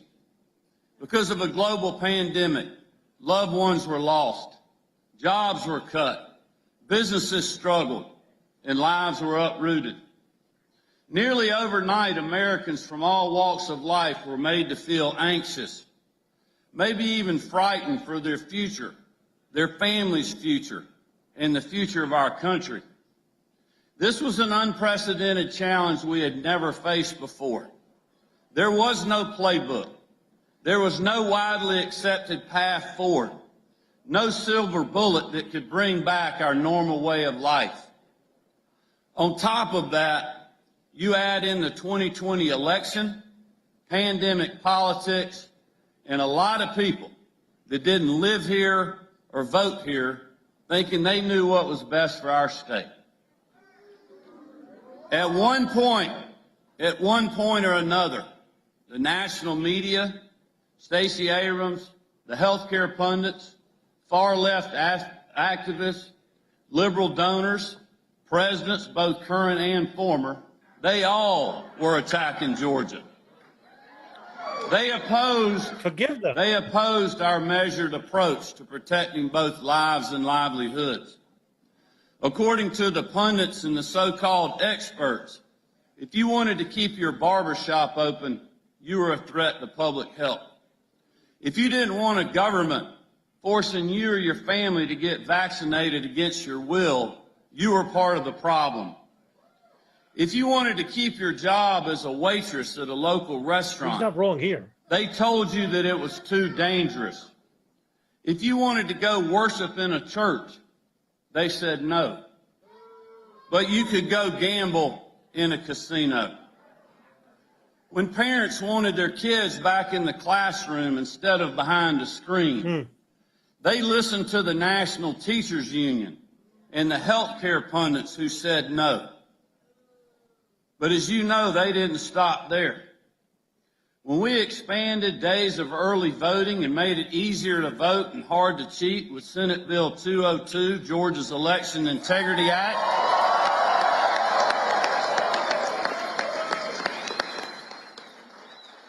you remember? They called it Jim Crow 2.0. And Jim Crow with a suit and tie. According to the media, President Biden and their far-left allies, if you support photo ID on absentee ballots, you're a racist. If you wanted access to secure ballot drop boxes and more opportunities to vote early on the weekend, they brought in the Department of Justice. And when you wanted to go to the Major League All-Star Baseball game right here in Atlanta,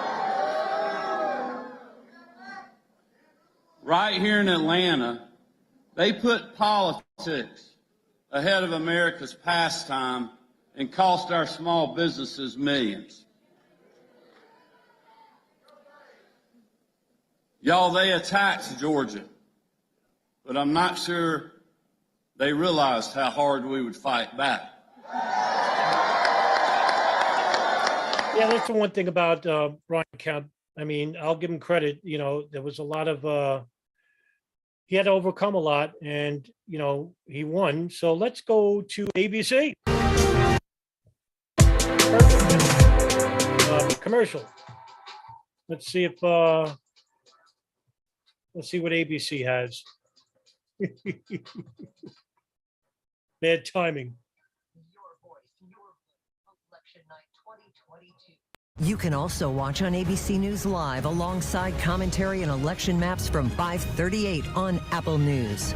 I think the Senate race is too close to call.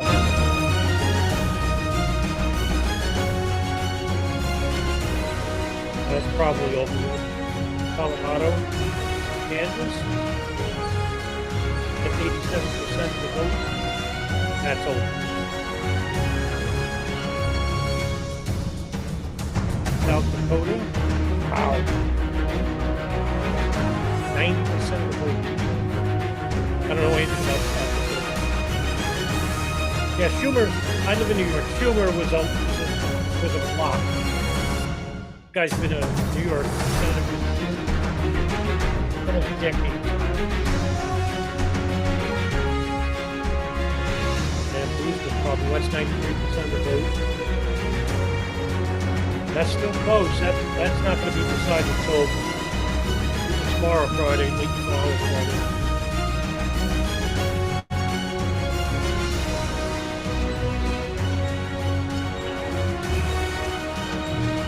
91%. Oh yeah, that's a lot. 90% of the vote.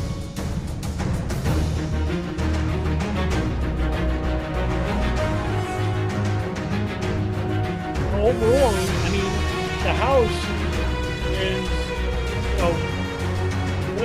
they're going to flip one. That's the big upset. Yeah, I still haven't heard from Dr. Oz. We still haven't heard.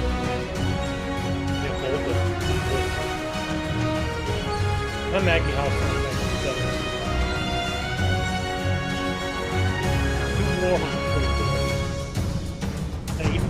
On the vote. Depends on the I don't know what the basis of the changes regarding cities. We're close. Got one. Look at that. Watch. Damn. Crushed. Wasn't even close. Hey, you know what's funny? I just saw a tweet by Charlie Crist yesterday. It says we're gonna flip Florida blue. The first one to lose. Yeah, Payne O'Rourke lost Texas. Yeah, that was supposed to be a close race. And Greg Abbott pulled it out. He had a lot of votes at the end. Yeah, I actually thought Zelda was going to win. I can't believe Hopcho won. She's not even popular. Not even popular. I heard this name before. I'm not too familiar with him. But that's a win. Mike DeWine. Mike DeWine served as a joint House Health Committee for 9/11. So he's been around for a long time. What is it, Alabama? Not so Republican wing. Not flipping. Ever. Yeah, that was a surprise. A lot of people didn't think Sanders was going to win. He had no experience whatsoever. None. I'm not familiar with Massachusetts.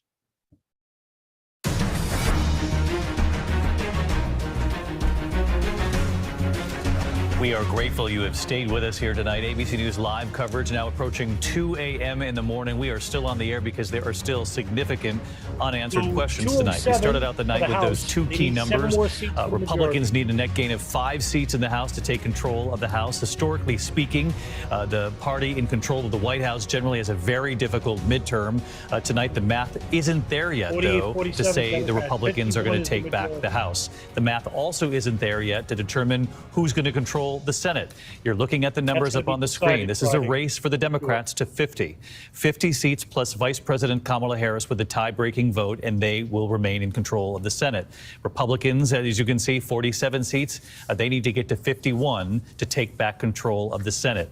Now, all of this with Georgia hanging in the balance. Take a look tonight. The Georgia Senate race, Senator Raphael Warnock with a very slight lead, 96% of the vote in over his challenger, Herschel Walker, 49.1 to 48.8%. It doesn't get any closer than this. In Nevada tonight, 54% of the vote in. The incumbent, Senator Catherine Cortez Masto, the first Latina senator in the U.S., seeking her second term, largely believed to be an endangered incumbent, but she leads Adam Laxalt at this hour. And some of these results include the key Clark County results, not all of them, but of course that's the home to Las Vegas. And if she's going to win this, the Democrat would need all the votes in Las Vegas they can get, especially with the help from union workers there and what we've been talking about here tonight, the Harry Reid machine that they did employ in these final weeks of this campaign. Now to the next race that's still undecided tonight, the Arizona Senate race. Mark Kelly, 57 to 40%. The challenger there, Blake Masters, supported by former President Trump, an election denier in that state. Then saying Joe Biden won. There was encouragement from the former president to stick with the election denier story, as the Republican candidate for governor did, Carrie Lake, hugely supported by the former president. We're tracking that race as well. But again, the Senate race, still an unanswered question with Mark Kelly and a commanding lead with 54% of the vote in. I mean, very close inWisconsin tonight. Ron Johnson trying to hold on to his seat, the incumbent in the lead by about a percentage point up against the Lieutenant Governor Mandela Barnes with 49%. Again, Mandela Barnes looking to defeat Ron Johnson tonight. Very close, the outstanding vote there with 93% of the vote in and around the Milwaukee area. So you can see as we go through each one of these states, these are unanswered questions. Any number of these Senate races could get to that magic number of 50 for the Democrats or 51 for the Republicans. What we haven't witnessed tonight is some sort of massive red wave or blue wave across the country. Instead, we have witnessed what we have known for several years now. We are in a deeply divided country. Let's head right back over to Rick at the big board. And Rick, Georgia tonight. We knew this would come down to Georgia and most likely Nevada. And we're looking at both of those states tonight. 100%, David. And we talk about 50. Forget the numbers of 49 versus 48. Herschel Walker's number really doesn't matter at this point. What matters is whether Raphael Warnock, or actually Walker for that matter, anyone gets to 50. You have to get to 50% if you're going to be able to avoid a runoff. And this is what we're looking at at this hour. Our team thinks there's about 100,000 votes out there, mostly election day votes in and around Atlanta and the suburbs. In Cobb County, we think it's about 40,000 votes. Over in Gwinnett County, we think it's another 30,000 votes out there. And in DeKalb County, maybe another 28 or so thousand votes. So the thing is, these are places that are favoring the Democrats, right? So if you've got those 100,000 votes and there's some share of them that go toward the Democrat, maybe that number ticks up a little bit toward 50%, but man, it's going to be a squeaker to get close to it. And again, as Rick Klein points out, he's been saying this for days, if they don't hit 50%, we are headed to a runoff in Georgia. We're going to be back with most of the country in just minutes. For those of you in your West, it's time for local news, but I'll see you here with the whole team in just a moment for everybody else. You know, it's really something else when you think about the candidates that some of these states pump out. And for Georgia, I mean, Ralph Warnock is like one of these unsavory pastors, and Herschel Walker is just an illiterate. And you wonder for, a state like Georgia, you couldn't basically get two better candidates than this. Just, God's sakes. I know two people on this block that can, be better representatives for the people. But I digress. So let's go to walks of life, 62 counties. We had support coming in from Republicans and Democrats and independents. We all united as New Yorkers because we were committed to saving our state.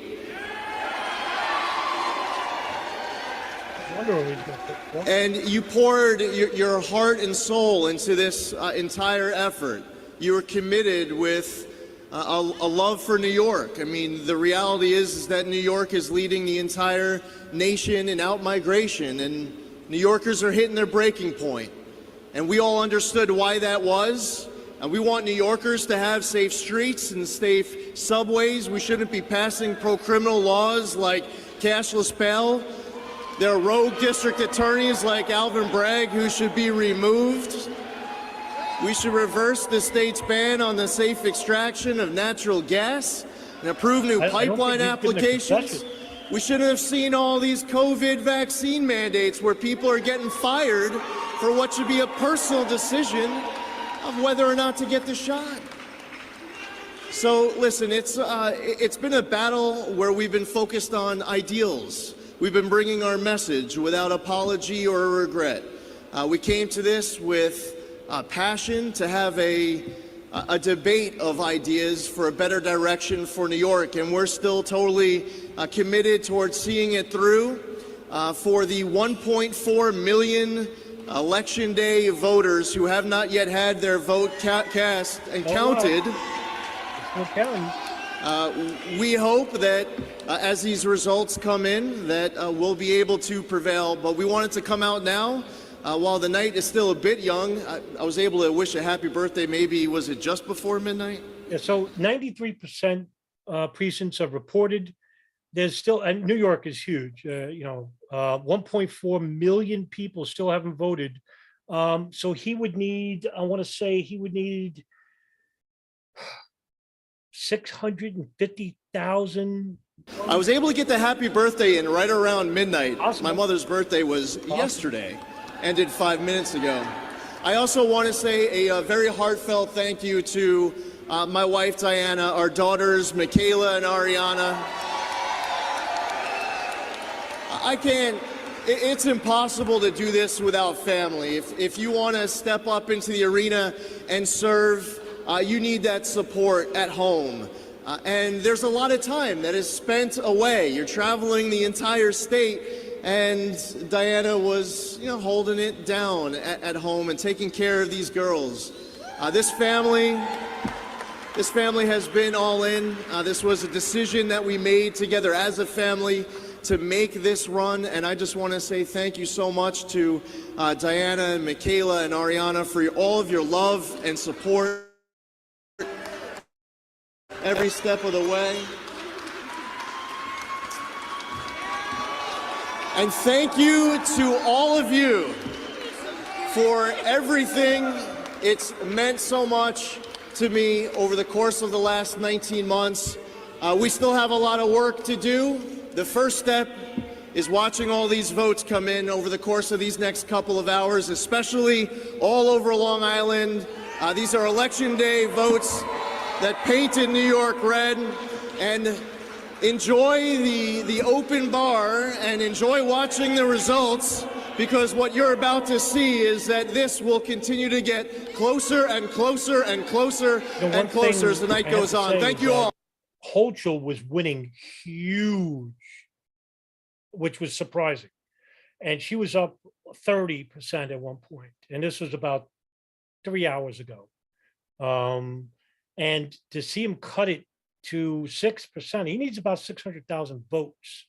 So that's interesting, because if there's 1.4 million votes that's still yet to be counted. Now, I live in New York, and Long Island there's a lot of conservatives that live there, Suffolk County. So they're like, there's a lot of red there. And look at this, 48-48. Oh, that's so, look at that, that's close. 4 seats left. So, but the Democrats, all they need is 50, and they retain the majority because they gained a seat, as you can see, +1. So, Long Island is a predominantly Republican-based part of New York, and Staten Island is huge.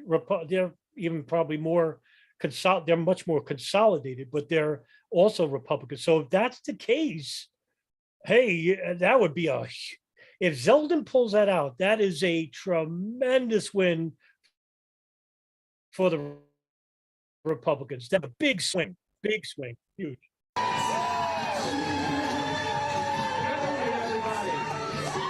I don't know what this is. You're really the best. And thank you so much. Thank you so much for waiting. I know it's been a long night. And I'll tell you what, folks. I am feeling confident tonight.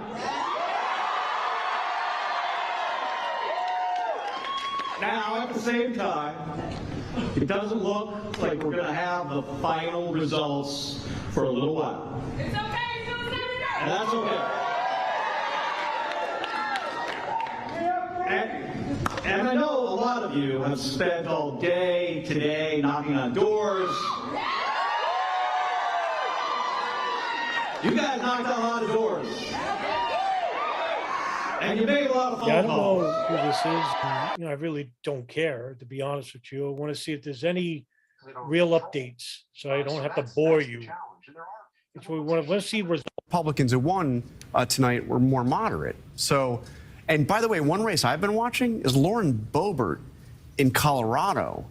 Way too close to call right now, but she's actually losing right now in Colorado with 84% of the vote in. She's about 2 points down. All right, still a lot of unanswered questions in the House. Let's take you back over to the Senate. Now, 2:05 in the morning, and let's check it out. Okay, so Georgia first. I feel like a broken record. We've been talking about Georgia, but again, dead heat. And Raphael Warnock, the areas that are still outstanding, he has potential to just keep padding this very slight lead that he has. Yeah, look, there's 4 states that are on our board that are potentially the majority makers for the Democrats. They really only have to get one of them back in their column if they hold the others tonight. And in Georgia, we're waiting on a big number of votes here in Atlanta and the suburbs. These are areas that Raphael Warnock has done pretty well. They're areas that Joe Biden did very well. We're talking about 100,000 votes. And the key is, does Raphael Warnock get enough out of those areas to get him up higher than 50% to avoid a runoff? Otherwise, we're going to be back here in 4 weeks' time. Gosh, so if he doesn't get past, 50%, exactly, we're back December 6th with the runoff. For hypothetical purposes, give Georgia, let's say they pull it off to the Democrats, where are we? Then they need just one more. So that becomes comparatively easy. They're at 92%. Wow. So then you're talking Catherine Cortez Masto in Nevada and Clark County and the vote that still hasn't come in. If we want to look at Nevada, we can actually get a sense of what we know so far, even though it's just a partial view of the vote. Let's give Georgia, by the way, to the Republicans if Herschel Walker ends up pulling this out in these final areas to come in, just a few percentage points left. So that shows how the balance has shifted over the course of the night. Even with Georgia, it's more or less a 50-50 race. Wow, that's kind of extraordinary. Okay, so now in Nevada, what do we have? What do we know? Well, we just heard from the Secretary of State's office that they're not expecting a large number of votes out of the counties that have already started reporting. This is where the people live, frankly. It's the Las Vegas area and the Reno area. Between the two of them, you've got more than 80% of the state. We still have a blank area. We're going to get this filled in, but they aren't that populous in terms of counties. So the expectation out of Nevada is that these numbers aren't going to change substantially tonight. You see Catherine Cortez Masto with a relatively narrow lead. She's building it, though, on the backs of the kind of lead that you need in Clark County. That's Las Vegas. That's really by far the most populous part, and hitting the benchmark almost exactly, maybe slightly above. So we're not expecting a huge jump in additional data tonight out of Nevada, quite frankly. So this is interesting. So she's just barely above the benchmark where she needs to be having a decent night or morning or next day. But in and around Reno, what is she doing as far as her benchmark is concerned? Yeah, I mean, you can see this is another area where it's just a touch above. So the question will become, what is the type of outstanding vote in these two most populous counties? The other counties aren't likely to change the margins. This is the recipe for winning if you're a Democrat or a Republican, frankly. You got to hold your own in Las Vegas. You got to hold your own in Reno because the rest of the state's going to be pretty red. Okay. Arizona, I know we're still sort of at a standstill, right, with where the vote is. But we are expecting more data at some point tonight. They're expecting to get more in there. And look, these numbers are definitely going to get closer because of the type of vote that's outstanding. But David, the fact that you've got a pretty substantial lead in Maricopa County for Mark Kelly is a very good sign for his campaign. They're going to be waiting for this next release of information to see if that holds. We remember that Biden only barely won this state. So let's go back and just look at the Biden number too. He's beating his benchmark by 10 percentage points, and he's beating Biden. Beating Biden by about 8 points. I mean, this is something, Mark Kelly has an image that is separate from that of the National Party. Astronaut, obviously the Gabby Giffords husband. He's someone who's been able to separate himself from the National Party to a pretty significant degree, and that's that's why he's able to outperform what some other Democrats might. I'm curious, back over there, Terry Moran, what do you think we're witnessing here tonight? There's certainly no wave to be found. I heard the argument for a cross wave. I hadn't heard that before. But what is this that we're seeing here tonight, other than just a divided America, 49-49, in some of these key states that we knew would determine the outcome of the Senate? Divided, yes, David, but it feels to me like the center held. The center won. America's a middle-class, middle-of-the-road country, and it turns out that spinning wild, provably false conspiracy theories about our elections, is not the best political strategy. And that Joe Biden, who I'm thinking of a line that he used in that speech he gave on democracy, he says, "I think I know this country." And it turns out that maybe he did. No, he doesn't. That maybe all Wait a minute. He doesn't even know where he is half the time, Joe Biden. Let's be, I know this is ABC's relatively liberal and whatnot, but come on, don't prop up Joe Biden like he knows what he's doing. He's so out of touch with the people.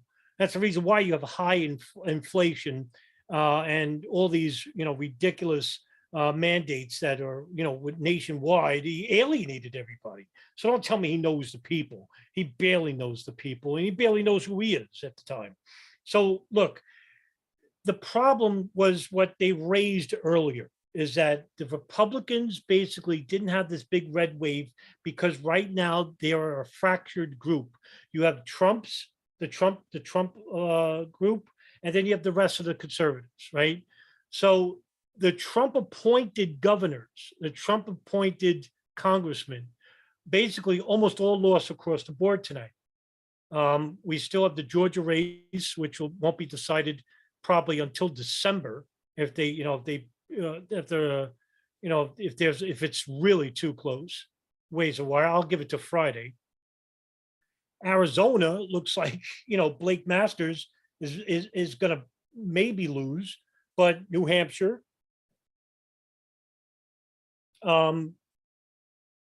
what's his name? Lee Zeldin, maybe in New York. I mean, if Zeldin manages to pull off, the miracle, the Hail Mary, then I would say, it was, Trump broke even. But obviously, the non-appointed Trump Republicans did relatively well. DeSantis, what's his name?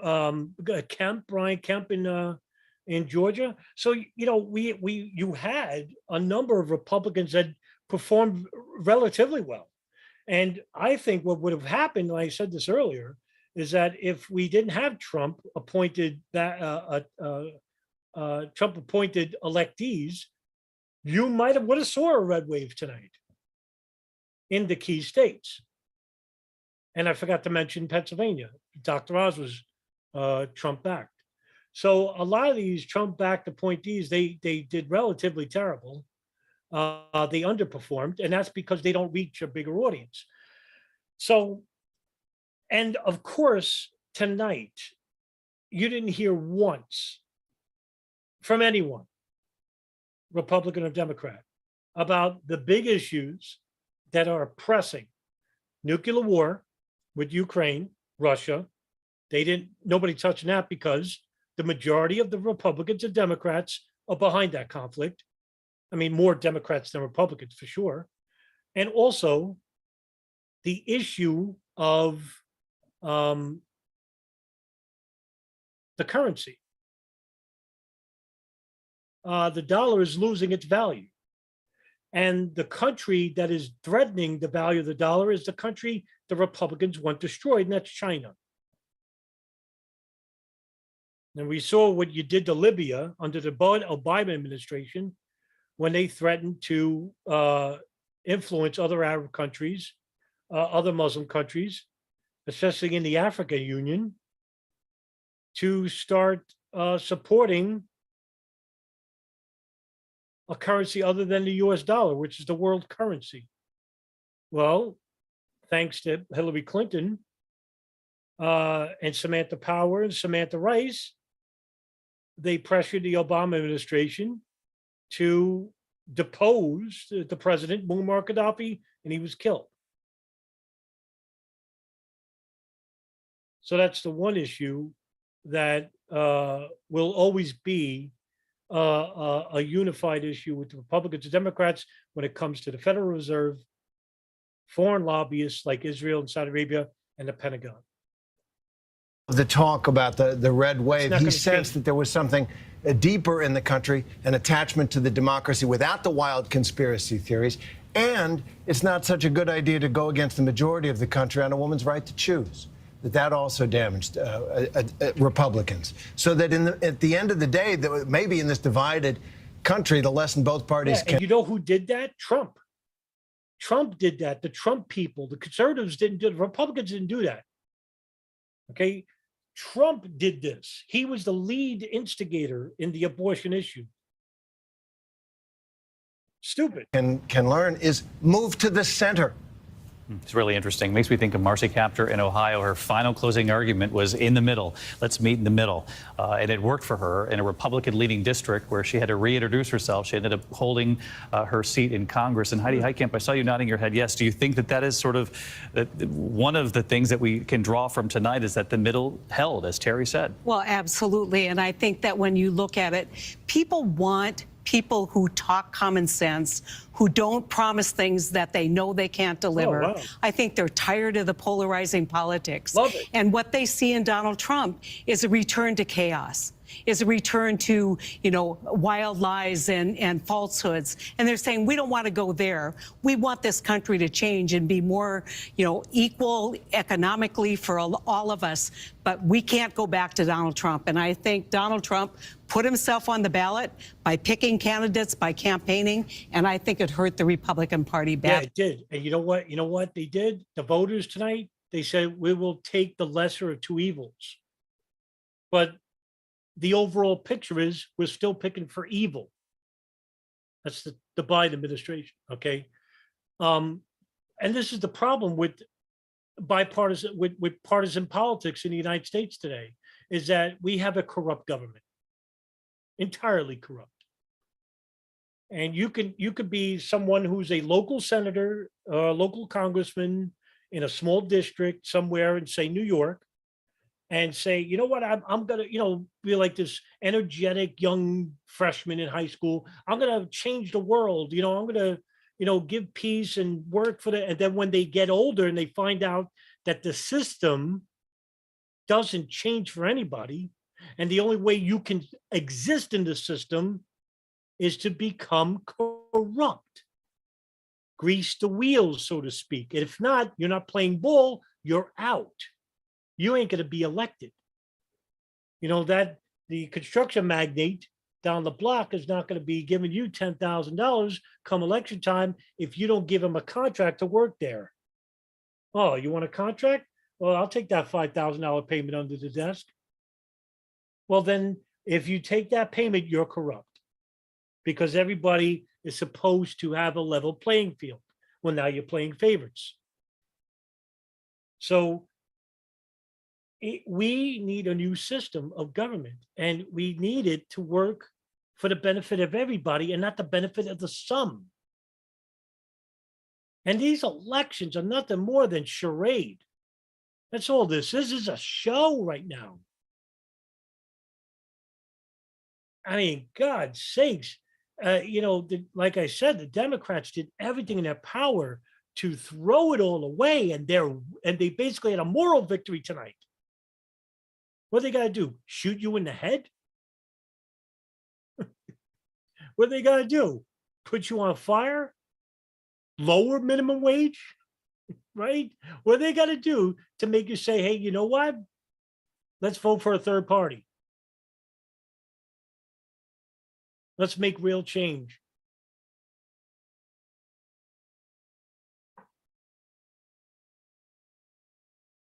Tonight. Maria Elena, one of the stories tonight, the Republican Party is going to be doing a post-mortem. They did very well in Florida, as you reported, very early in the night. Ron DeSantis is probably the happiest Republican of the night, among them Chris Sununu in New Hampshire as well, and not a surprise that both men are considered potential 2024 contenders. That's right. They did very good with Latinos, but in South Florida, not so much in Central Florida, where you have more Puerto Ricans and Dominicans. And I think, I've been observing the Latino vote for decades, for 3 or for decades now. And one thing that I see is, yes, there was a small shift in 2020 toward Republicans. This time around, from the sources that I've been talking to, not much has changed. Maybe the only thing they're observing now is that there was less of a turnout. And what that tells you is that both parties really are ignoring this community, and they can't do that anymore, because remember, every 30 seconds a Latina turns 18, they add 1 million voters every year. So they can't afford to ignore them anymore, because they do have influence in many of these states, not just places like Arizona, like Florida, like Nevada, but even Georgia, Pennsylvania, and Wisconsin. So Latinos are in every state in the country, and they're going to continue to grow more. So both parties need to pay more attention. Yeah, and there's no question that Latino voters could determine control of the Senate when you're looking at Nevada and Clark County. Still waiting for full results coming in from Vegas and elsewhere in Nevada and Arizona tonight. Byron Pitts, what's your takeaway tonight? Yeah, I'm thinking about something that Chris Christie said at the very beginning of this evening. American voters are smart. I'm also mindful of what Tip O'Neill once said, that all politics is local. That what we saw, despite the weight of history on Joe Biden, despite the presence of Donald Trump, that many of these races were decided by the quality of the candidate. You look at Governor Kemp in Georgia, a conservative. He won because his record said he could return. You look at someone like Wes Moore in Maryland, a moderate. His life experience suggested that he might lead. And then my last thought is, if there is, in fact, a runoff in Georgia, as it appears that we're headed in that direction, the national Republicans, national Democrats better like sweet tea and barbecue, because they can't win. Neither party can win there with big, fancy TV ads produced in L.A. and New York. Whoever wins in Georgia, if it gets to a runoff, it'll be a ground game. Who's on the ground? Who's getting their base out to vote? Steve Osunsami better be getting ready. I want to take everybody to the big board here, because these numbers say it all. Look at the independent candidate. We haven't said his name once.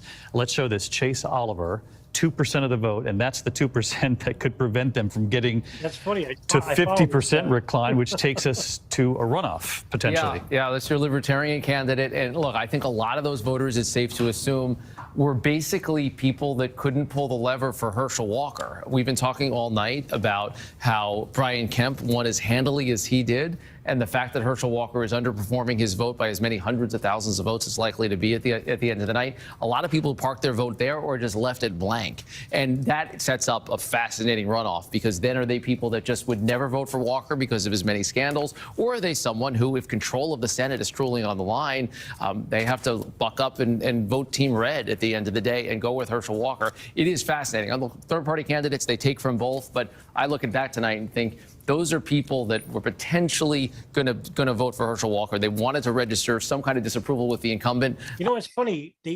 Right there, the media alienates the third-party system, right? Because what do they call them? Thieves.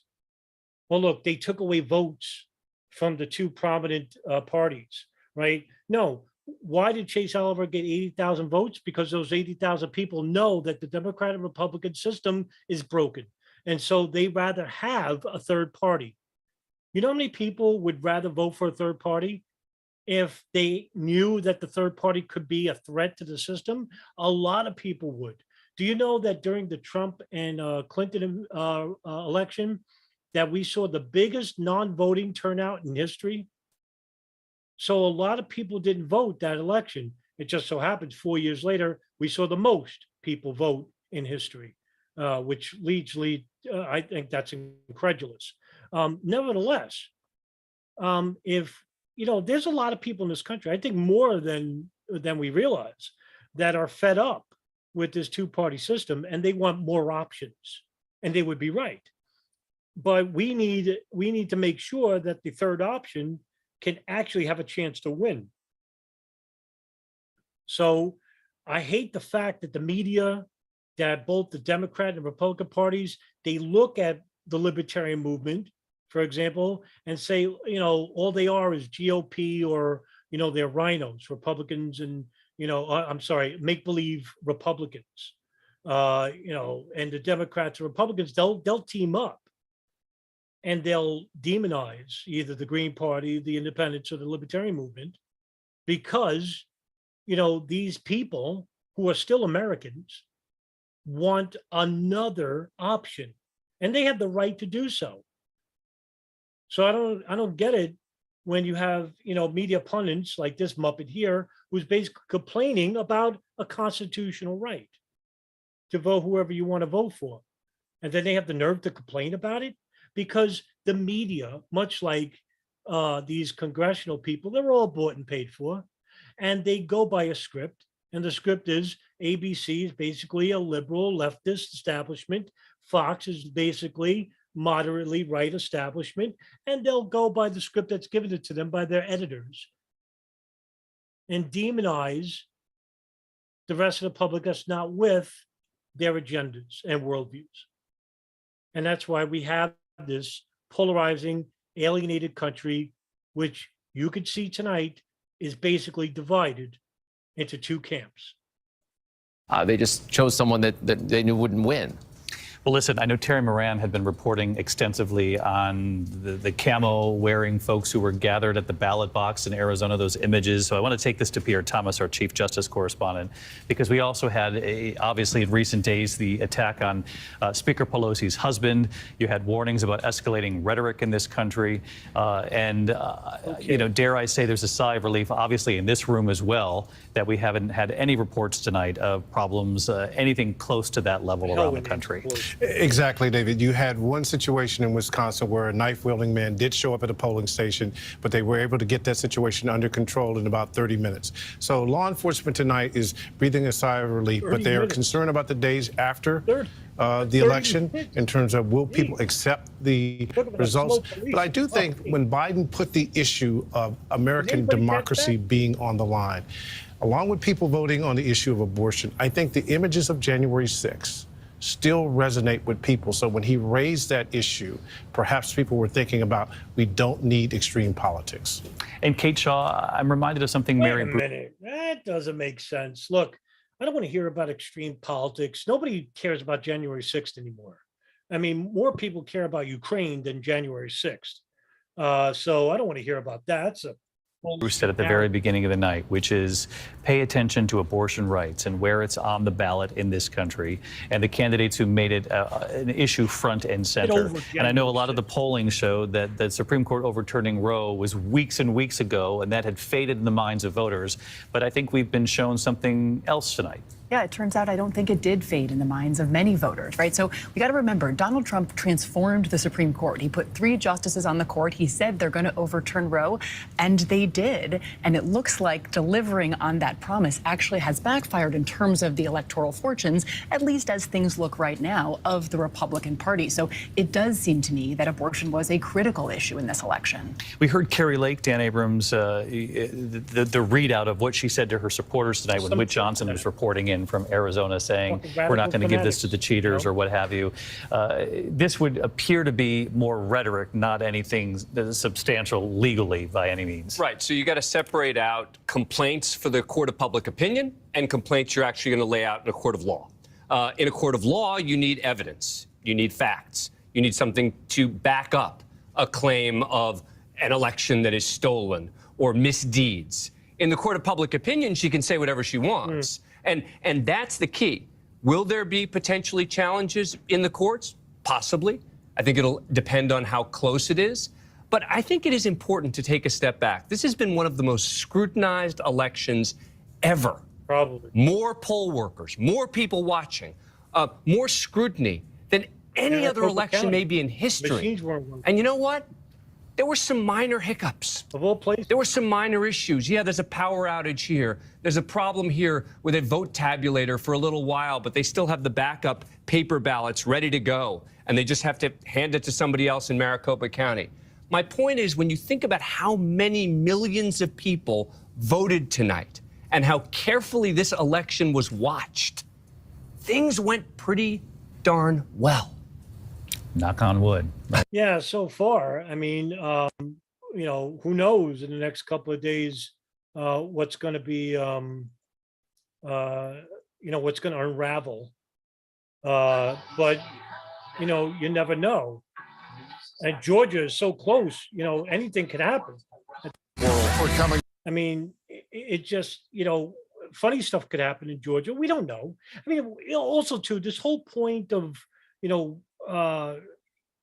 compromising elections and overthrowing governments. They consider January 6th. You would think that January 6th was like World War II or 9/11. Well, some people did compare it to 9/11. Some people said January 6th was worse than 9/11. But we do it to other countries all the time. And we use the CIA to do it, whether it be a Republican or a Democrat president. I mean, it's no big deal when we do it to others. But when it happens here, now we got to fucking pay attention, right?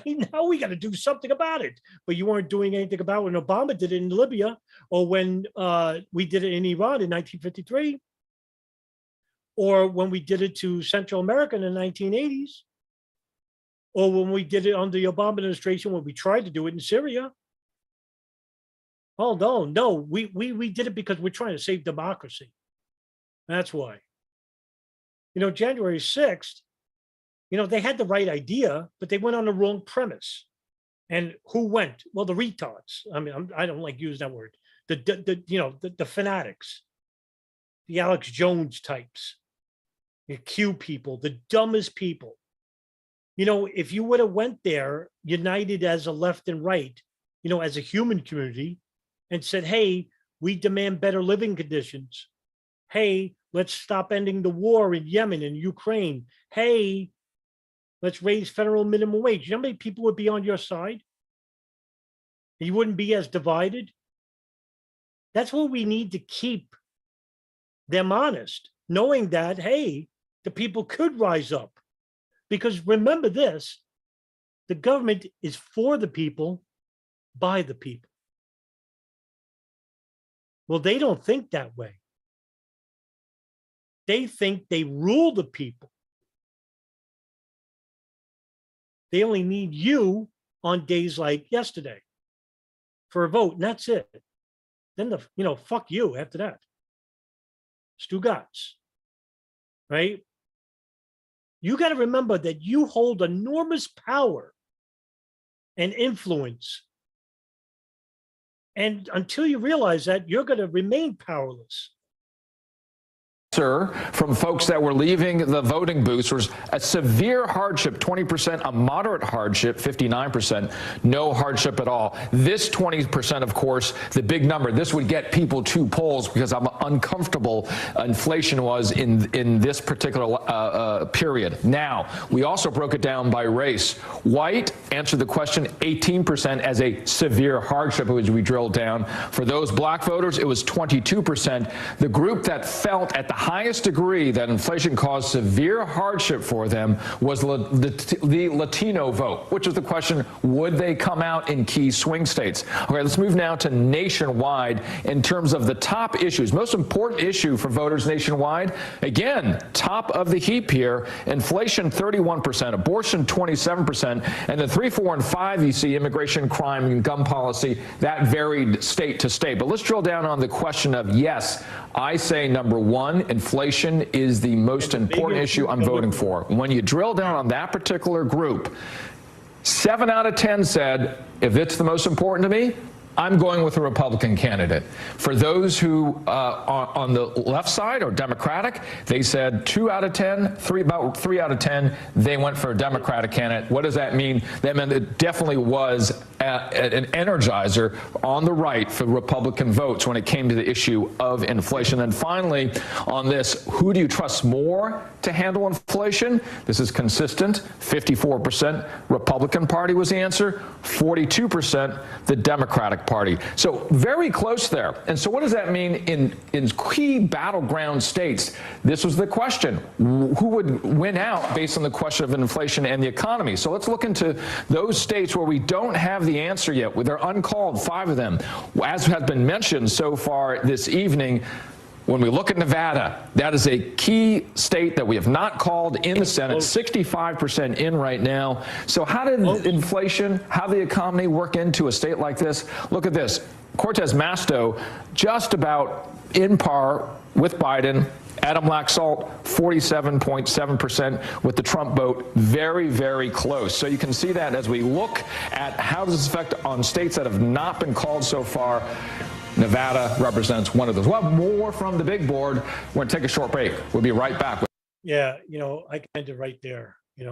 We went on long enough. Look, it seems that overall the Republicans are going to win the House. They'll flip the House from blue to red.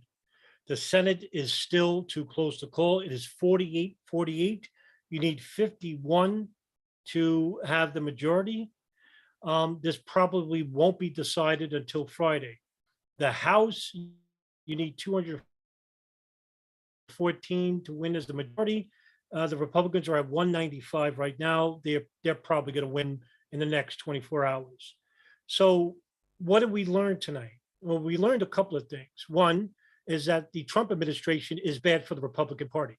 Two, that no matter what the Democrats can do, and they did just about everything to throw away this election, that the people would rather suffer than basically vote for a group that basically is circumventing the opposition.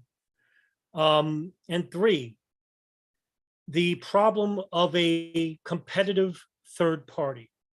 And again, it came up very short. And I really thought that the libertarian movement would do a little bit better tonight. And I'm a little bit, taken aback by it because I think the libertarian movement has what it takes to get people on board if they run on the precept of anti-war, the Ron Paul movement. When he created the Liberty Movement, he created on anti-war. Who wouldn't want to get behind that? We're trying to save lives, not kill them. And, if you want to reach out to Democrats or Republicans who are on the fence, well, guess what? You could reach them with anti-war. But if you're going to be talking about, police reform and sexism and, the LGBT community and, we don't know if, we need educational system, all these are divisive issues that meant to divide the group from within. We don't see that, necessarily in the Democrats or Republicans. But, that's the three takeaways I got tonight. And yeah, there's still some races, key races, Arizona, Georgia, Nevada, and New York. New York is still up in the air, with, Zeldin still has an outside shot. So we'll know within the next 24 to 48 hours who won the Senate and whether or not these key swing states basically can somehow swerve to the Republican Party. And if they do, the Republicans could go like this and say, wow, that was a close one. But if the Democrats win, holy cow, the Republicans have a huge fucking problem. And I'm going to tell you right now, that problem is Donald Trump. So the next 12 months are going to be really interesting because as we get near 2023 and the Republicans, have to name, the people that are going to be running against whoever against Biden in 2024. Well, it's going to be Trump and DeSantis. And boy, is that going to be fucking entertaining. So, keep your eyes and ears up and I'll try to report you the news as is without any bias whatsoever, because I care about humanity, not some humanity. I care about everybody. And we need a better world and a better government that represent the needs for all of us and not the some of us. All right. So guys, have a good night. Thanks for tuning in. And, I might do this tomorrow if we have some results happening in the next 24 hours.